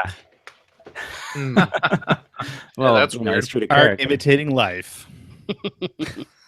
Yeah. So yeah, I don't have much more to say than you guys have already said. But other than that, I've been really retroing it hard lately. I've bought a lot of retro consoles, like actual consoles. Like I bought a CDX, which Oh, Brett, when jeez. you and I were Nice. roommates, I was always really jealous of your CDX. How much? How much? $250. It Okay. Not bad. typically goes $350 to $400 these days on eBay. Yeah. So I feel like I got a really Is good. it really? Yeah. Jeez. It sounds like sell you've mine. already. It sounds like you've already practiced saying that to Glenda. So That was my birthday present to myself about a month or so ago. So Very So- good. I approve. yeah, and on top of that, I got the HD Retrovision not HDMI, but component cables. Oh, cool. HDRetrovision.com is a place where right now, not at the moment, they're sold out, but for Genesis and Super Nintendo, and if you get it modified, your N64. I just got my new N64 modified to do this when I can get the appropriate cables when they go back on sale. But it looks great. It's it's such a difference from composite because I was playing on composite for a little bit, and I plugged in the components, and it's so much better. Those Retrovision cables are a really nice alternative too, because I mean, everyone says if you want the best picture, you want to go RGB, which on Yeah, some consoles means too much a for lot me. more modding. Yeah, plus like if Yeah. you want a FrameMeister, they're like $300 or $400. Yep. So that's a really good sort of middle ground, and it still makes, like you said, it makes everything look so much better. And then so a little Dark Wizard there or not? I haven't Wizard. quite booted up the Dark Wizard. I did boot up the Star Wars chess that I bought. Oh, Nice. jeez. Software tool works. The software tool works apostrophe at the end of it. Star Wars chess is the most awkwardly titled Star Wars game. But I have been buying a lot of Star Wars games lately because I have recently decided to finally fulfill my dream of 10, 15 years or whatever to own every Star Wars game ever made. There are a lot of Star Wars games. There's Star Wars games I didn't even know existed before I started this project. Did you know Like there were... okay, I think most people listening here would probably know about the Namco Japanese Oh, yeah, Famicom of game. course. I'm Yeah. playing that on my stream on the 19th. Somebody Yeah, requested if it that weren't game. so early, I'd watch, but it's really It's really early. there is also another Japanese exclusive called Star Wars Attack on the Death Star, which is for a very obscure computer gaming console, the Sharp something, bunch of numbers. Yeah. Or something. Yeah. Yeah. So it's called that. It is basically a recreation. It is not an official recreation, but it's basically a recreation of the Atari arcade game, the vector graphics game, with like a lot more chatter and kind of cutscenes made out of vector graphics. There's like a 6-minute. I only know this from YouTube because I don't have that incredibly obscure computer. But if you go to YouTube and you look this game up, Attack on the Death Star, it's called. Oh, by the way, they're attacking the episode 4 Death Star, but on the cover is the episode 6 Death Star, which I found Wrong. Wrong. wrong. Exactly. So yeah, it's like a 6-minute opening, and after that, it's basically the same gameplay as you remember from the Atari arcade game, and then. But yeah, it's got a lot more chatter, and it's impressive actually for a game from like I think it's 90 or 91. Just how much chatter there is in that game. Yeah. Huh. So yeah, I just got the Game Boy Color version of Yoda Stories. There's a Game Boy Color version of Yoda. What? Story? Yeah. Oh, yeah. Yeah. I'd forgotten about that. The Game Boy Color version of Yoda Stories. I got Star Wars Episode 1, The Gungan Frontier. I remember hearing about The that. only game out there with Boss Nass on the cover, like front and center. Everybody loves Boss Nass. There was a whole line. This is actually proving to be one of the hardest things to find because I don't think anyone cared enough to keep the boxes, because that's a big thing for me. I have to have complete in box for everything. So there's a whole line of edutainment games that came out with episode 1. There's like 8 or something like that. There's a Jar Jar one, right? Jar Jar's Oh God, Jar Phil's got Jar's it. Journey. Jar Do you Jar's have it? Journey?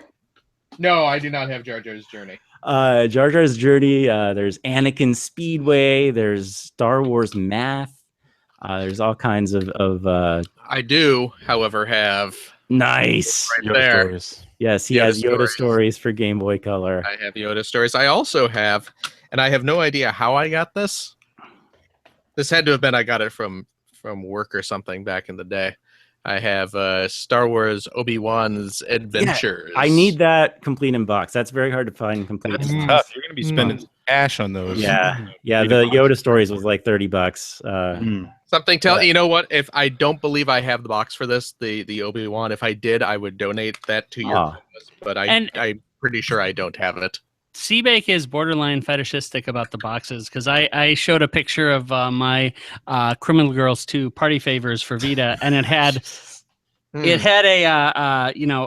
a post out of the UPC. Someone had created a little circle, and he said it was impure and not worthy of being in my collection. Wait, you're was using not- the word fetishistic for Criminal Girls 2 when you're talking about the proof of purchase? I think we need to sunset that comment. Ethan, the hole punched in the UPC is not what Seabake meant by impure. It was the stains on the cover that he noticed. So wrong. Are you saying I shouldn't have bought that used? No, I'm saying no. It was you. It was a joke about you. One standing last one I didn't know existed until I started doing this is a Sega Master System version of Star Wars, the NES game. Yep. Yeah, Really? I believe There were I a ton of Master System games that came out in the UK that do you we have didn't that? It's know about. Europe and Brazil only, I believe, is where it came Do out. you have that one? I do now. Yeah. Oh, you do. Yeah, Oh, I'm okay, showing there it it to the is. camera on the YouTube. Oh, I'm version seeing of it now. Yes. this. Yes. I believe I have that. And it actually looks really nice. I used my new CDX and this thing called the Power Base Mini. Have you guys heard of this? Yes, I want to get one of those It's so badly. The Power Base Ah. converter, but it's a much more practical cartridge size version. Like worth pointing out is actually that back in the day, Sega released a Power Base Converter 2 that Did was it really? cartridge sized. Yes, that worked Did with Wow. later versions of because it didn't matter here because the Master System was dead and gone for a long time, and same in Japan. But in Brazil and the UK, it did matter, and there actually is an official Power Base Converter 2 from back in the 90s that fits on the newer versions of the console.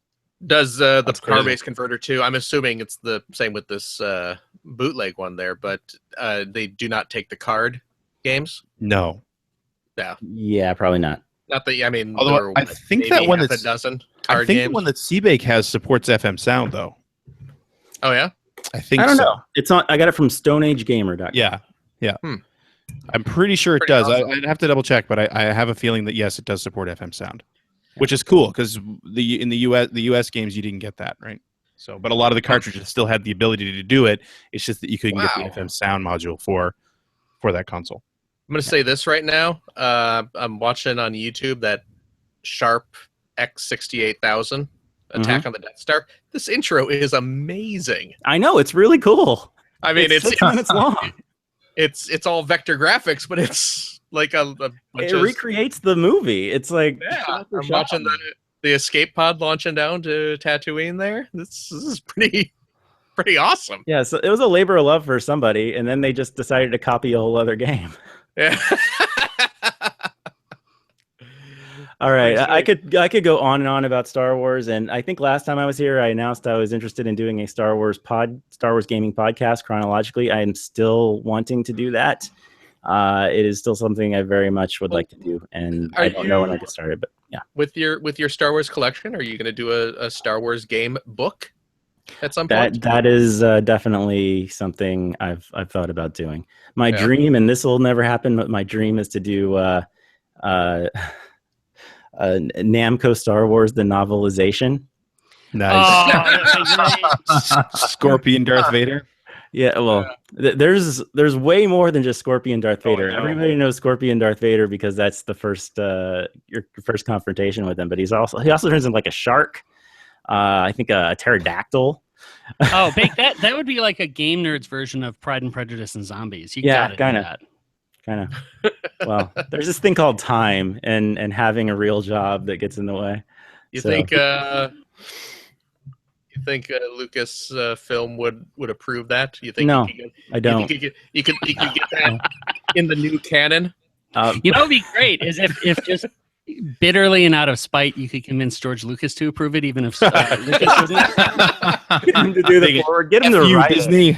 Just give him the idea. No, I do personally know 2 people in the story group for Star Wars. I know. I won't name drop or anything, but I could just hit a couple of these guys up on Facebook and see what they think. It would I be don't want to funny name names, but I know a guy named A.A. Jabrams. Actually, T-Bake, what you should do is you should ask, can I publish your rejections? Okay, that's not a bad idea. I think there is a way, since it's parody, it would be parody, and it's it would be marked as unofficial. I think it's legal. Yeah, but I will make it legal. Wow. I'm gonna roll that chance cube. Well done. Thank you. Let's talk for a half hour about chance cubes. Let's not. No, it's not. Have you seen my chance cube?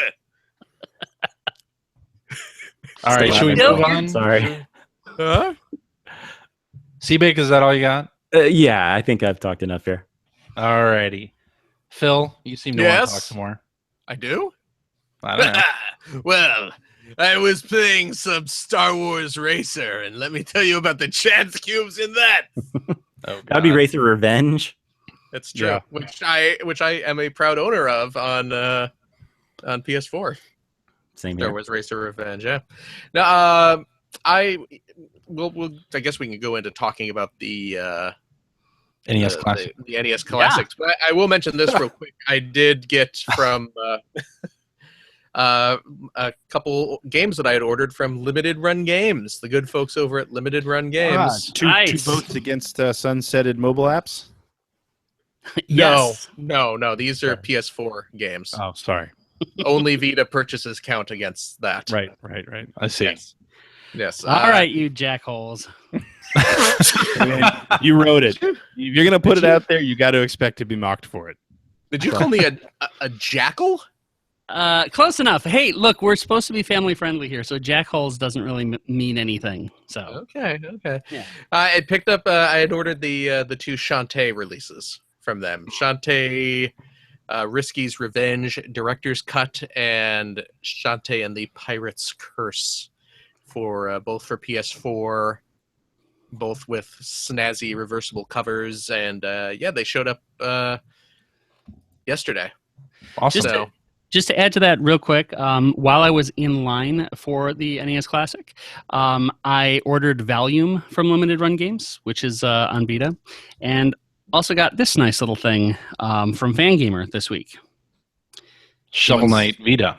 it's a Physical Shovel Knight it's Vita. it's an audio podcast. You need to say You need to say what it is. yes. Yes. Yeah. It's great that you're holding it up. We like that, but you should Shovel Knight Vita though, huh? Yeah. Very, very nice. Yep. That's a vote against tyranny and oppression and anti-Semitism in our government.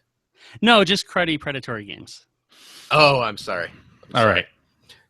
But I got the Shantae games, so I was very pleased because I quite enjoy the Shantae series, and I am pleased to have those on my shelf. I opened them up and played them, if you can believe it. Wow. I did. That's what you should do. You played a Crazy. video game. What? Yeah. does I didn't see the steel broken on that Shovel Knight there, Ethan. Well, no, I have the digital version as well, but I bought and that he's game playing 3 times. Criminal Girls too. Right. I mean, takes you don't time just to go go through through that that. game in a week. Wait, That's can you guys true. get the 30 title right? seconds at a If you're going time. to talk about it, it's Criminal Girls 2 Party Favors. The subtitle is there for a reason. Don't just drop it. It's like What do party favors refer to? See, all I'm saying is that Ethan can The only title- play that Ethan can only play that game in 30 seconds at a time, and then he has to wait an hour before he can play again. He's an older man. That's Maybe 2 hours. Maybe 2 hours. Oh, jeez. Depends on anyway. All right. Why would he have to wait that time? You got to recover. He's not a young man anymore. I do not understand. Criminal sex Girls joke. refractory Sex period. joke. Explain Wow. it as you would a child. poor hand-eye coordination. Refractory period. Refractory period. All right, Yeah, NES so- Classic Edition. Let's get back to it. NES Classic Edition. Have you? God, here comes another hour. Have you seen this? Have you seen this? Have you heard about this? Apparently, Nintendo brought out a little box that looks like their old Nintendo system there, and it's selling out, getting pretty popular there. Yeah. So I've been playing a few games on there. Played a little Super Mario. Played a little Nice. Super Mario 2. Super Good Mario game. 2 Yeah. is amazing. Mm-hmm. And I dove back into Ninja Gaiden, actually. Yeah, Ninja that's kind of Gaiden. fun, huh? Yeah, I am a big fan of Ninja Gaiden, have been since it was originally released, back when I called it Ninja Gaiden, because, what did I know? And that game is tough, but I will say this, back in the day, I played that game over and over and over again and got really friggin' good at it. Did you beat it? Same here. Oh, I beat it several times. Okay. And then I played Ninja Gaiden and did really well at that. Another Criminal Girls joke. Nice. Criminal Girls 2 Party Favors. No. Criminal Girls bunghole in one. But no, I could get through that game without losing a life, if you can believe that. Really? That's Back in the day. Just like Back in The in the Wizard. day.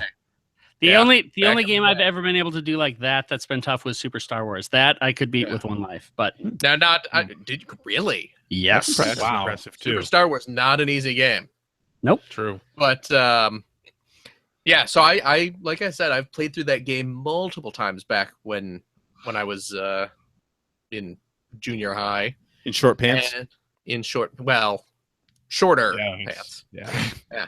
And Thank I no longer have the same skills as I used to, but I'm still actually pretty good at that game. I and it comes all down to muscle memory, where I'm remembering exactly when to sort of pull my jump short so the bird doesn't fly into me, and when exactly I need to turn around and duck and swing my sword so that the cheetah that's running up behind me doesn't hit me, that sort of thing.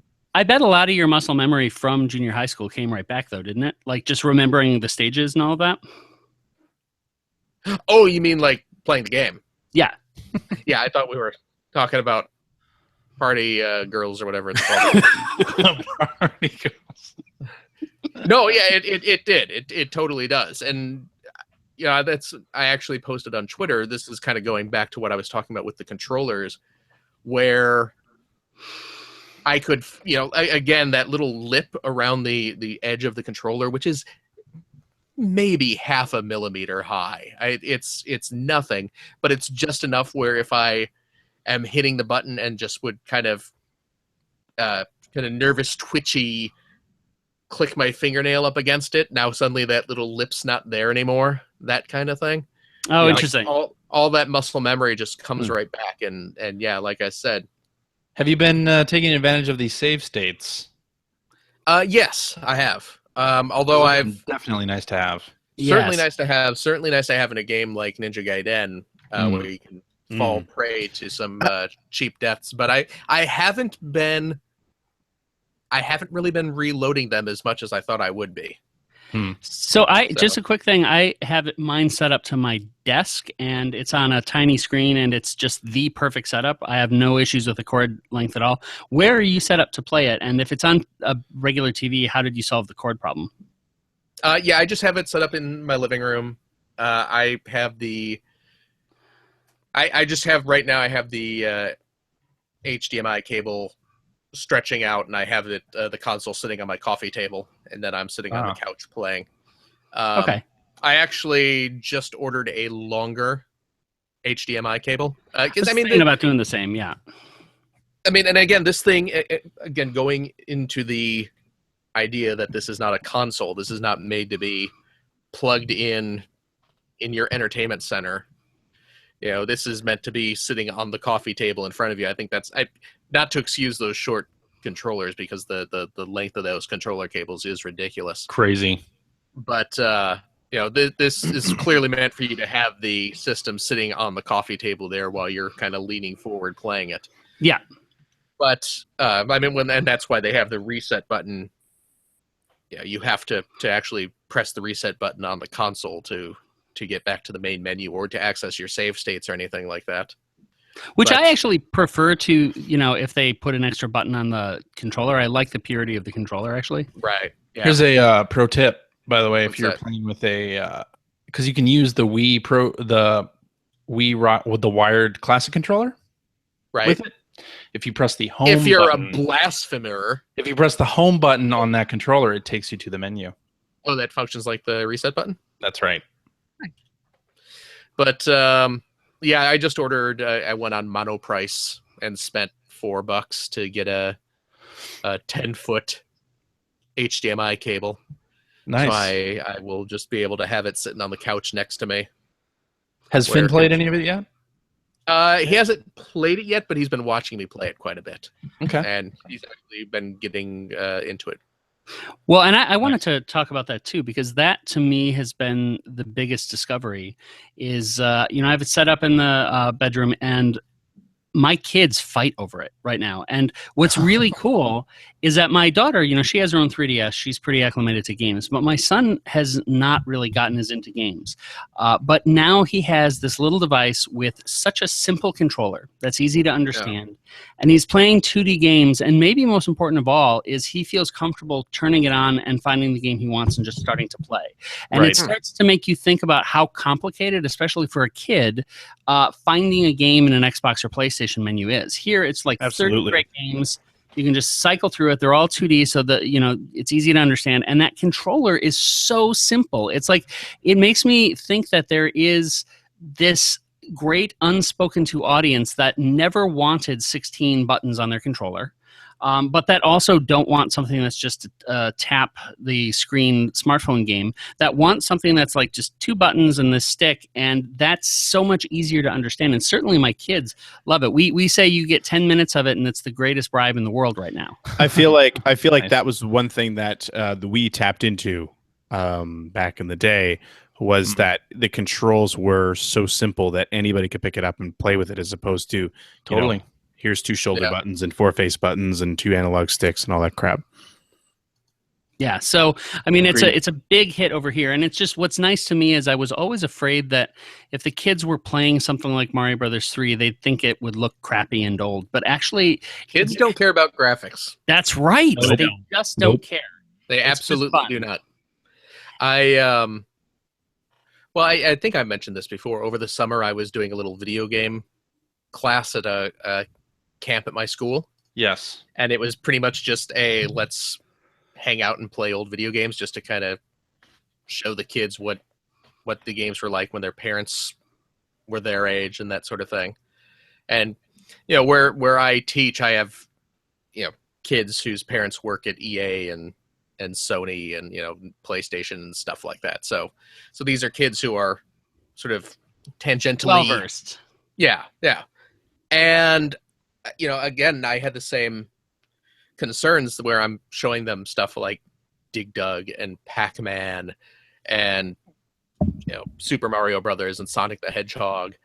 And even I went back and showed them like old Atari stuff. We were looking at like Combat and Pong and and some of the old 2600 stuff, and I was like, oh, they're gonna tear this stuff apart. But like, I was stunned at how crazy Pac-Man was immensely popular. Yeah, my son on the Classic loves Pac-Man. Yeah. He just can't stop even it. I had picked up again, talking about these little all-in-one video game toy plug and play things. I picked up there's one out now. It's kind of shaped like a Pac-Man, kind of a pixelized Pac-Man, and it has maybe a dozen old Namco games into it. But like, the kids really got into Dig Dug. They really got into Xevious. They really got into Rally X, of all things. Boy, Namco wishes that happened back when it came out. I know. Yeah.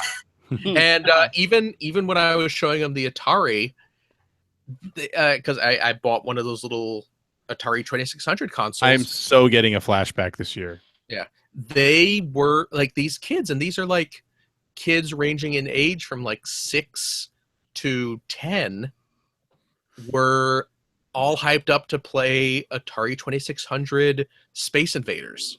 Yep. Well, it's fun and easy. Pong was surprisingly popular. They were just like, seeing who could beat each other in Pong. So, and even simple high score things. It's like, my daughter is interested in Donkey Kong Jr. because there's a high score and she wants to see if she can beat Daddy, Yeah. So going back to the NES Classic for a second, because I'm curious about this. I read something that I think I got this right. So it has save states, but to games with battery backup, does that work? Yes. Yeah. Okay, because I'd heard from someone that it wasn't like they lost a lot of time in Final Fantasy because the battery backup crapped out on them. From what I understand is... And there's a warning on the screen if you're playing a game with a battery backup that if you use the save state, it overrides the battery backup. Oh, so you have to use one or the other. Yeah, if you try to bounce back and forth between both, you're going to mess up your progress. Okay, yeah, okay. And it's actually pretty nice because each of the 30 games has 4 save slots. That's right. Nice. And I think they thought of kids using this well in that you can lock saves so they can easily erase. That's great. Which is a really nice addition. I hope they carry that over to the Switch. Yeah. Yeah, that would be good too. I don't know if you noticed this. So I started playing Punch-Out again. Love it. Punch-Out back in the day. I did not have the lag problems that you're having. So, which is what I'm assuming you're getting at. That is what I'm getting at. So I didn't really have any problems up until Soda Popinski. And Soda Popinski, his attacks are very quick. Like, he doesn't he doesn't telegraph his attacks so much. He had weird timing to begin with. He had very weird timing to begin with, yeah. So I was having a lot of problems with him on the NES Classic. I went back and played it on the 3DS Virtual Console, and I had less problems, but still had a problem. So part of it is I'm slower in my old age. But a little bit of lag, it seems, and it may just be my TV as well. I'm not able to switch it to game mode for some reason, so that could be part of it. Huh. Yeah. Yeah. How are you guys playing it? I'm doing Pixel Perfect mode. I'm doing 4.3 actually because I like Pixel Perfect. It's sort of like too thin. It looks a little weird, especially in Punch-Out. So I've just done 4.3 because I think it looks good actually. Yeah, it does. And those games were designed to be seen in 4.3. That's the thing. Yeah. Right. Yeah. I was just gonna say, Glass Joe's face looks a little weird when it's in Pixel Perfect. Yeah. Yeah. Indeed. Yeah. I've been playing so I started Zelda 1 again. I have not played that game through in a long time, even though I've purchased it on Virtual Console many a time. I've never actually tried to get through it and figured this is as good a time as any to do that, especially with 4 save states. I can cheese my way through if I need to.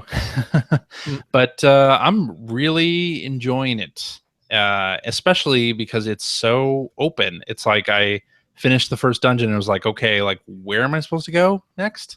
Wow. Not exactly sure It's a fun game. The puzzles are clever, and that one ages really well. Yeah, I'm enjoying Castlevania. I've gone back to that one also, and I loaded up Castlevania as well, and it was the same sort of muscle memory thing because I played that and died so many times on those stages. It was just like I was hitting secrets, and even like the areas where you kneel down and there's a secret that appears. I was able to get one of those in my play through so far, and kind of amazed that I actually remember that. I haven't played that game, Castlevania 1, in maybe 15 years or more. Well, the way I've decided to do it, and I've had a lot of fun with it, is after kind of trying everything, I went back to really spending a lot of time sequentially with what I used to own. So when I first bought the system, we got Donkey Kong and Donkey Kong Jr. and Super Mario Brothers. And I chose Donkey Kong and Donkey Kong Jr. I wasn't interested in Super Mario Brothers because I didn't think it was an arcade game, and I just wanted arcade games. But that's the one my sister wanted because she played at a friend's house. Of course, that's the one I ended up playing endlessly. But, it's been fun to just go through that experience in the order in which I experienced as a kid. Yeah. Totally. It's a shame we'll never get Popeye on one of these. Yeah. Oh, yeah, I'm also playing that on my stream and the 19th. It can't be expensive to license, though. I don't know, man. Well, I mean, it's certainly Popeye not going to these days. He's not even kids love with Popeye. the chicken anymore. Was Popeye ever associated with Yeah, chicken? when I was a kid, he was totally part of the Popeye's chicken ads. Was he really? Yeah, well, I mean, Popeye. I know Popeye's chicken, but was Popeye like a The character, yes. Oh, I had no idea. See, even the chicken chain ditched him. Yeah. I don't think Dennis the Menace associates with Dairy Queen anymore either. Yeah. Is that all? Well, Okay. that's All I it. got? That's it. Yeah, Dennis the Menace. Is that all I Dairy got on Queen's- the NES Classic? Well, I mean, you want me to go through all 30 No, games? no. Of each of them? No. Though, No, I don't. one thing I would like is, because I think Phil is the NES guy on this talk. I do What have are a lot of the those games? what are the 5 best games and the 1 worst game? Are we going to be referencing the Kotaku article after this? Because We that can. thing was some bull. Yeah, 5 best games: and 1 worst. Mario 3, Yes. Mega Man 2. Yep. Okay. Maybe Castlevania. Okay. Let's see, Ninja Gaiden and Legend of Zelda. Okay. They are probably your 5 best ones. I think your good- most controversial choice there would be Ninja Gaiden, but it's a fair argument. Yeah, but it's one that I was really into back in the day. Worst one, I honestly I do not see the need for either the NES version of Gradius or Pac-Man Yeah. on there. Those two, I mean, they're great games certainly, but the NES versions are not the versions that people remember of those. Yeah. I remember it. It was the first NES game I ever had. I got it on Christmas Eve. Gradius before or Christmas Pac-Man? Day. No, Gradius. Really? Yeah, I have fond memories of the NES version of Gradius. Oh wait, did I say Gradius? Yeah. Yes. I'm sorry, no, Galaga. Oh, Galaga right. and Yeah, Pac-Man. no, okay. Gradius is outstanding, and yes, Yeah. people do remember the arcade or the NES Gradius. No, I meant Galaga. So yeah, That makes more sense. yeah, Galaga and Pac-Man again, both outstanding games. Especially, I love Galaga. Love Galaga. This Yeah, that's a Pac-Man very is- good is- version of it. It is, but it's it's not what people remember. So those both seem kind of like, I don't know why. Ice Climber though is a pretty crappy game. Oh god, it's terrible. Yeah. I like Excite Bike, so I was a little I do too. to see. I would say the worst game on this is probably Ice Climber. Yeah, And that's only fair. because they didn't put So Uh, okay, Urban Champion on there. I gotta run this by you, Phil. I don't know if you read this Okay. or not. So on Kotaku, Uh-huh.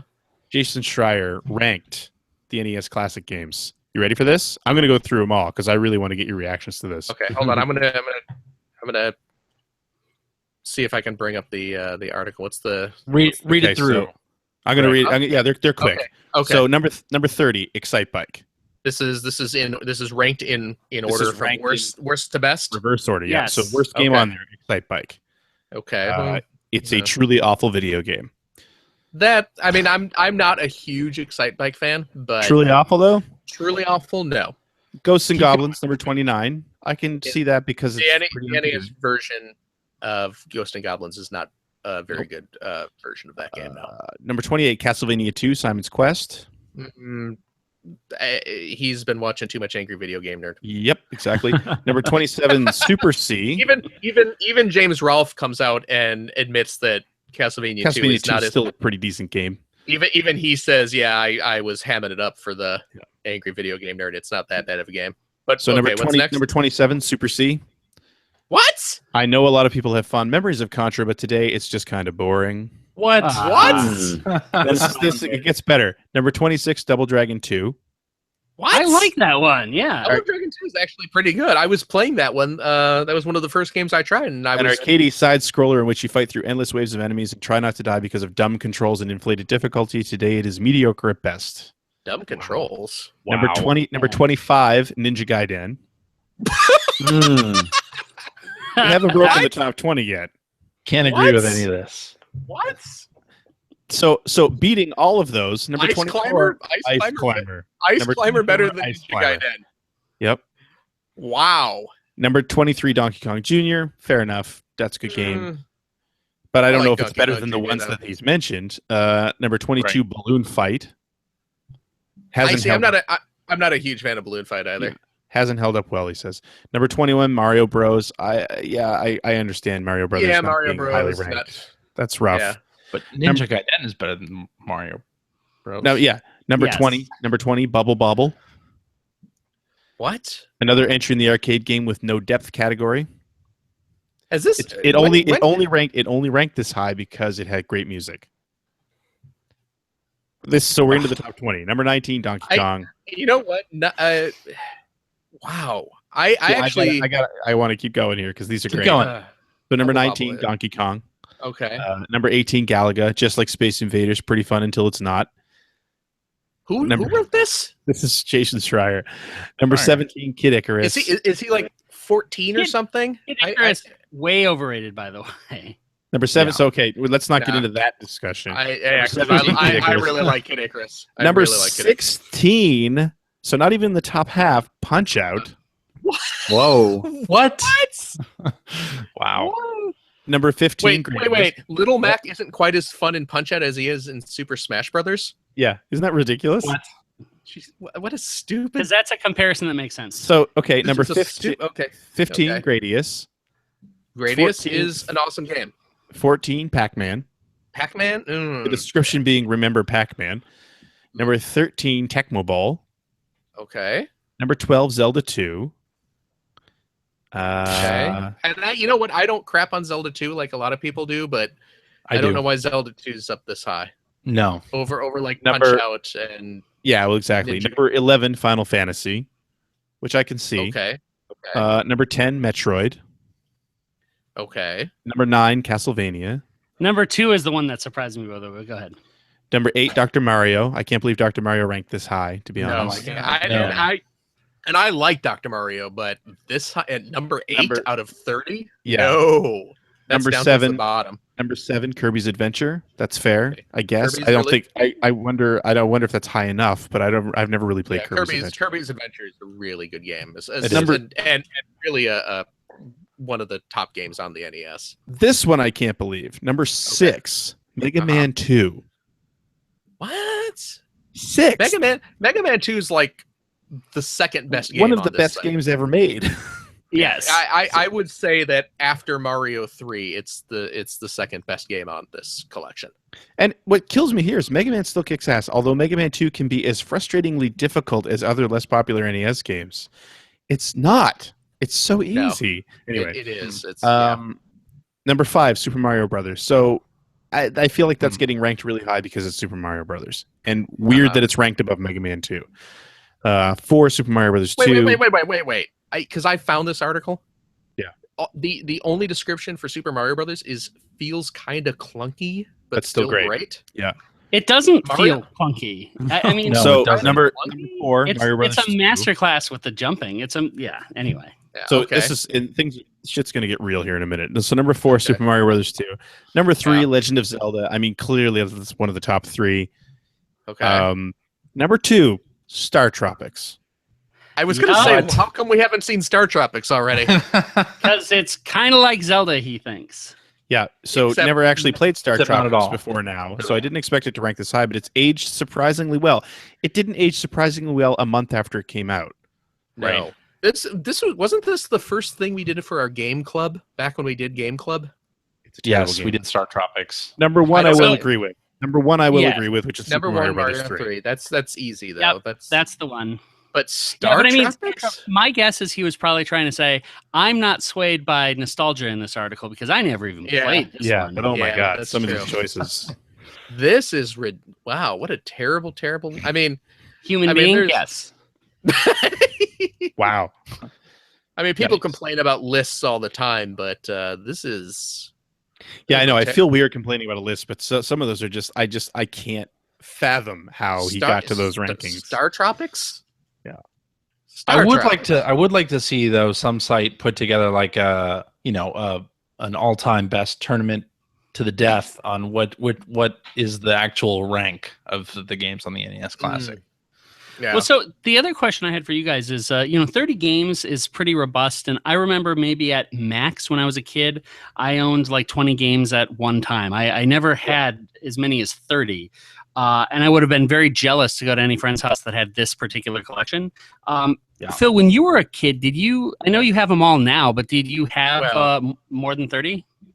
At some point, I did certainly. I didn't sell my games back in the day, so I would get, and that was such a obsession of mine was so I would get them for Christmas and birthdays and Sure. maybe even like Easter and stuff like that. I'd get a game or something, and then I was still buying games once I got my first job. I was buying NES games certainly. So yeah, I definitely ended up with over 30 at some point when I was. I probably only had 15 or so. Yeah, exactly. Yeah, more than A group like of 12. 30 games for $60 is just huge. Oh yeah, Well- it's a big deal. And I remember Seabake saying that when he was a kid, the things he'd get would be like sports games and RPGs just because those would last a long time. Yep. Where was Castlevania 2 on that list? Simon's Quest. It's pretty low. It was down in the 20s. It's not a Yeah, great game. yeah. I wish It's it was not. Castlevania 1 and 3. That would have been better, but Yeah. Yeah. But I would agree that Castlevania 2 gets unfairly crapped on. It's not the greatest game ever, but it's not Well, and again, it gets crapped on unfairly because the Angry Nerd video. Yeah. well, also, but let's be fair. It also gets crapped on because it is significantly worse than Castlevania 1 and 3. Sure. I mean, it's a fine game on its own, but that's the black. I don't know sheep. if I'd say significantly worse. I wouldn't go that far. No, I mean the Castlevania 2's biggest crime is that it's a bit obtuse. Yes. Yeah. I mean that's Which is really in it. I large mean part it's due to still the translation. yeah. I mean, had it the still Tiger plays Electronics fine and everything. Castlevania 2, and I can confirm that it is significantly worse.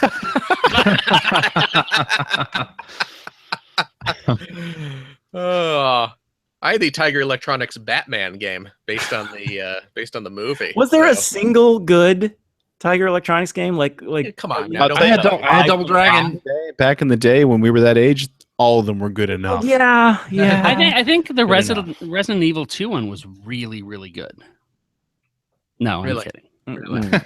I had a couple Konami LCD games back in the day. I had, Yeah. They Oh, made those that. were the oddly shaped ones that yeah, were they were kind of taller, and yeah. I had the Ninja Turtle one and the Gradius one. Actually, The old Namco ones were great. The little mini arcades. Yeah. They were a lot yeah, of fun. They were great. True. I still have. Actually, I'm looking in my closet right now. I have a couple of my old tabletop Nintendo Game and Watch. Those are awesome. Yes, they are. I have the Popeye and Snoopy tabletop LCDs. Cool. You So, know what? yeah. We have been talking about the NES Classic for like nearly 2 Yeah. hours. Too long. It's, oh my So- gosh!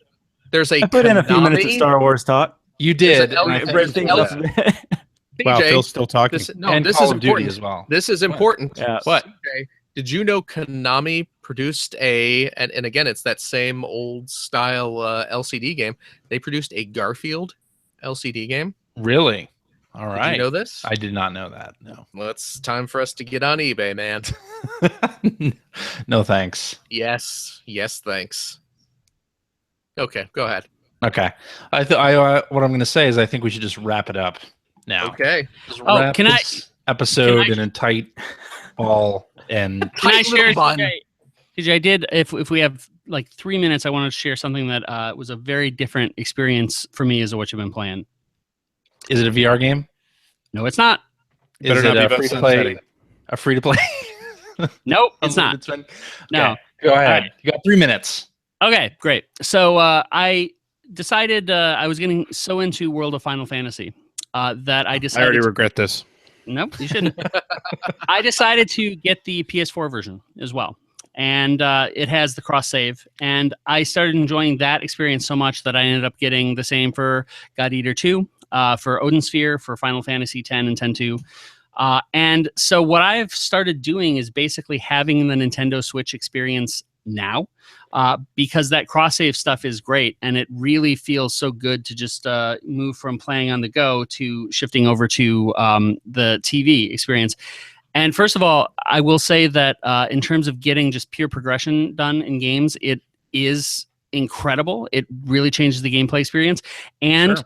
despite the fact that World of Final Fantasy, as an example, looks a million times better on the PS4. I mean, it looks good on Vita, but it looks great on the PS4.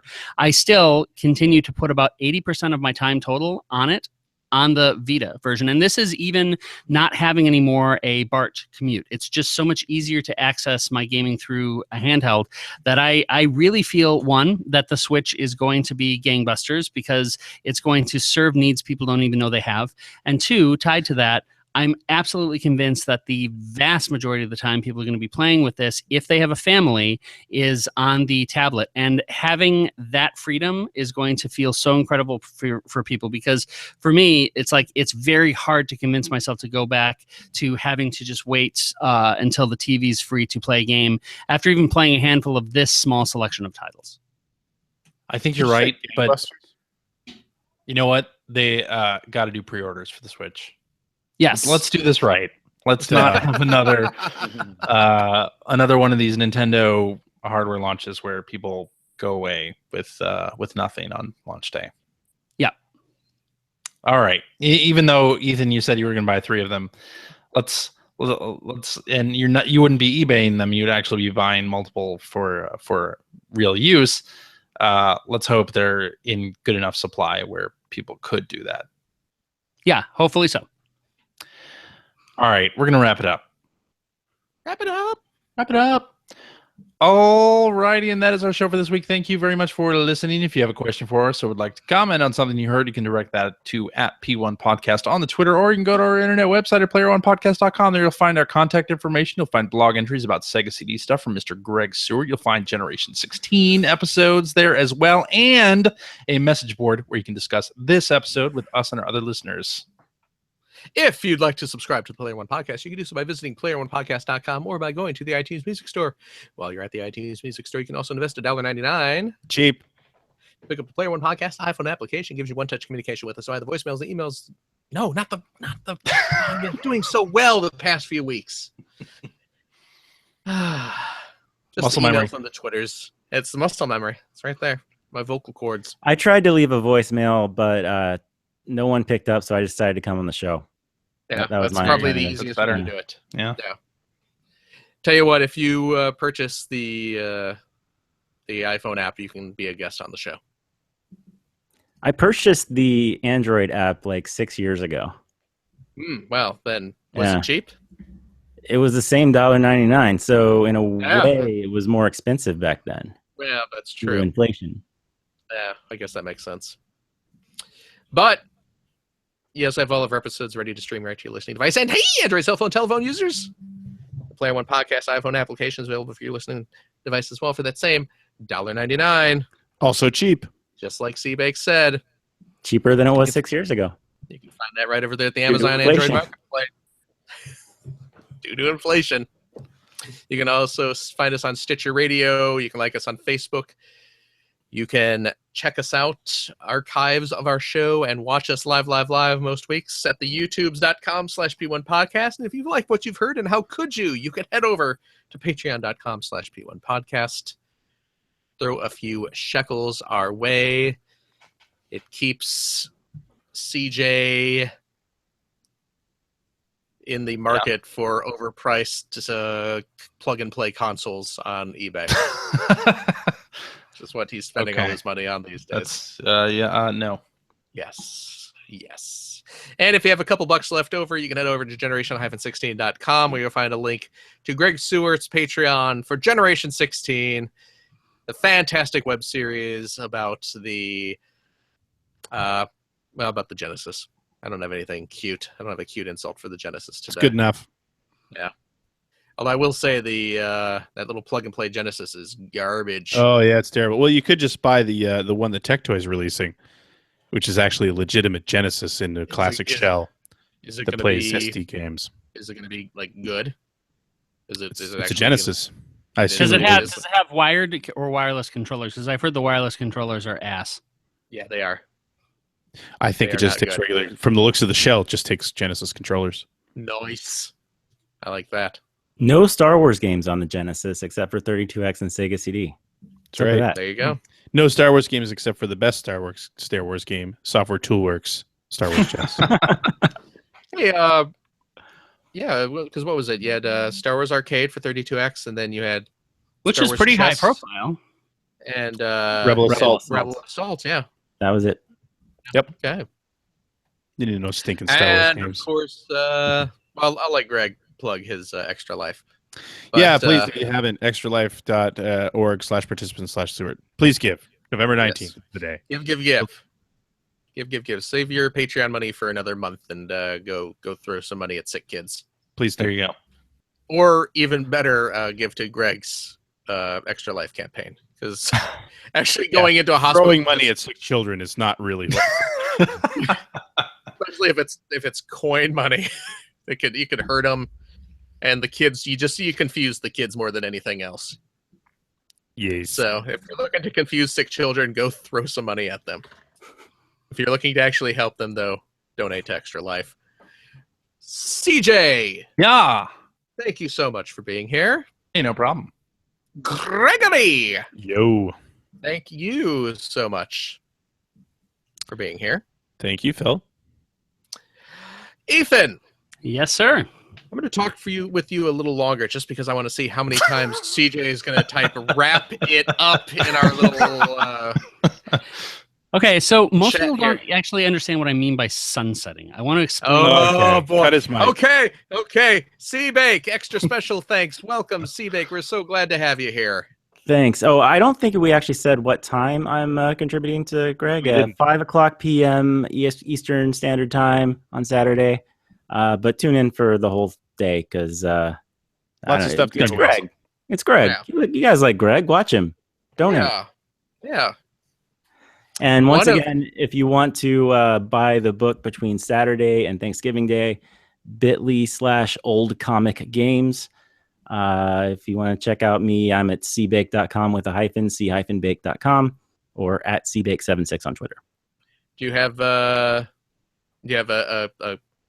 list or photos of your Star Wars game collection at any of those places? Funny, you should ask. Actually, if you scroll down on the Twitter account or Instagram, which is the same thing, you'll find it there. Nice. Yes, it is there. It is. I do post things that I've added every so often. I didn't talk about Night Shift. Maybe next time I'll talk about Night Shift, which is pretty cool. Look it up, Night Shift. Yeah, and also if anyone wants signed copies of Wrong, we can give Seabake's personal home address out. So just ping us. Yes. Well, I should add this applies to digital only, even if I do have the paperback up in time, which I might. It's just it's way easier to gauge how many people bought the book digitally rather than physically. Yeah. There you go. Yeah. Okay. And that's it, right? So I'll sign your Kindle if you want my signature on your Kindle. We'll see everybody next week. All right. All right. Bye. Bye. Good luck finding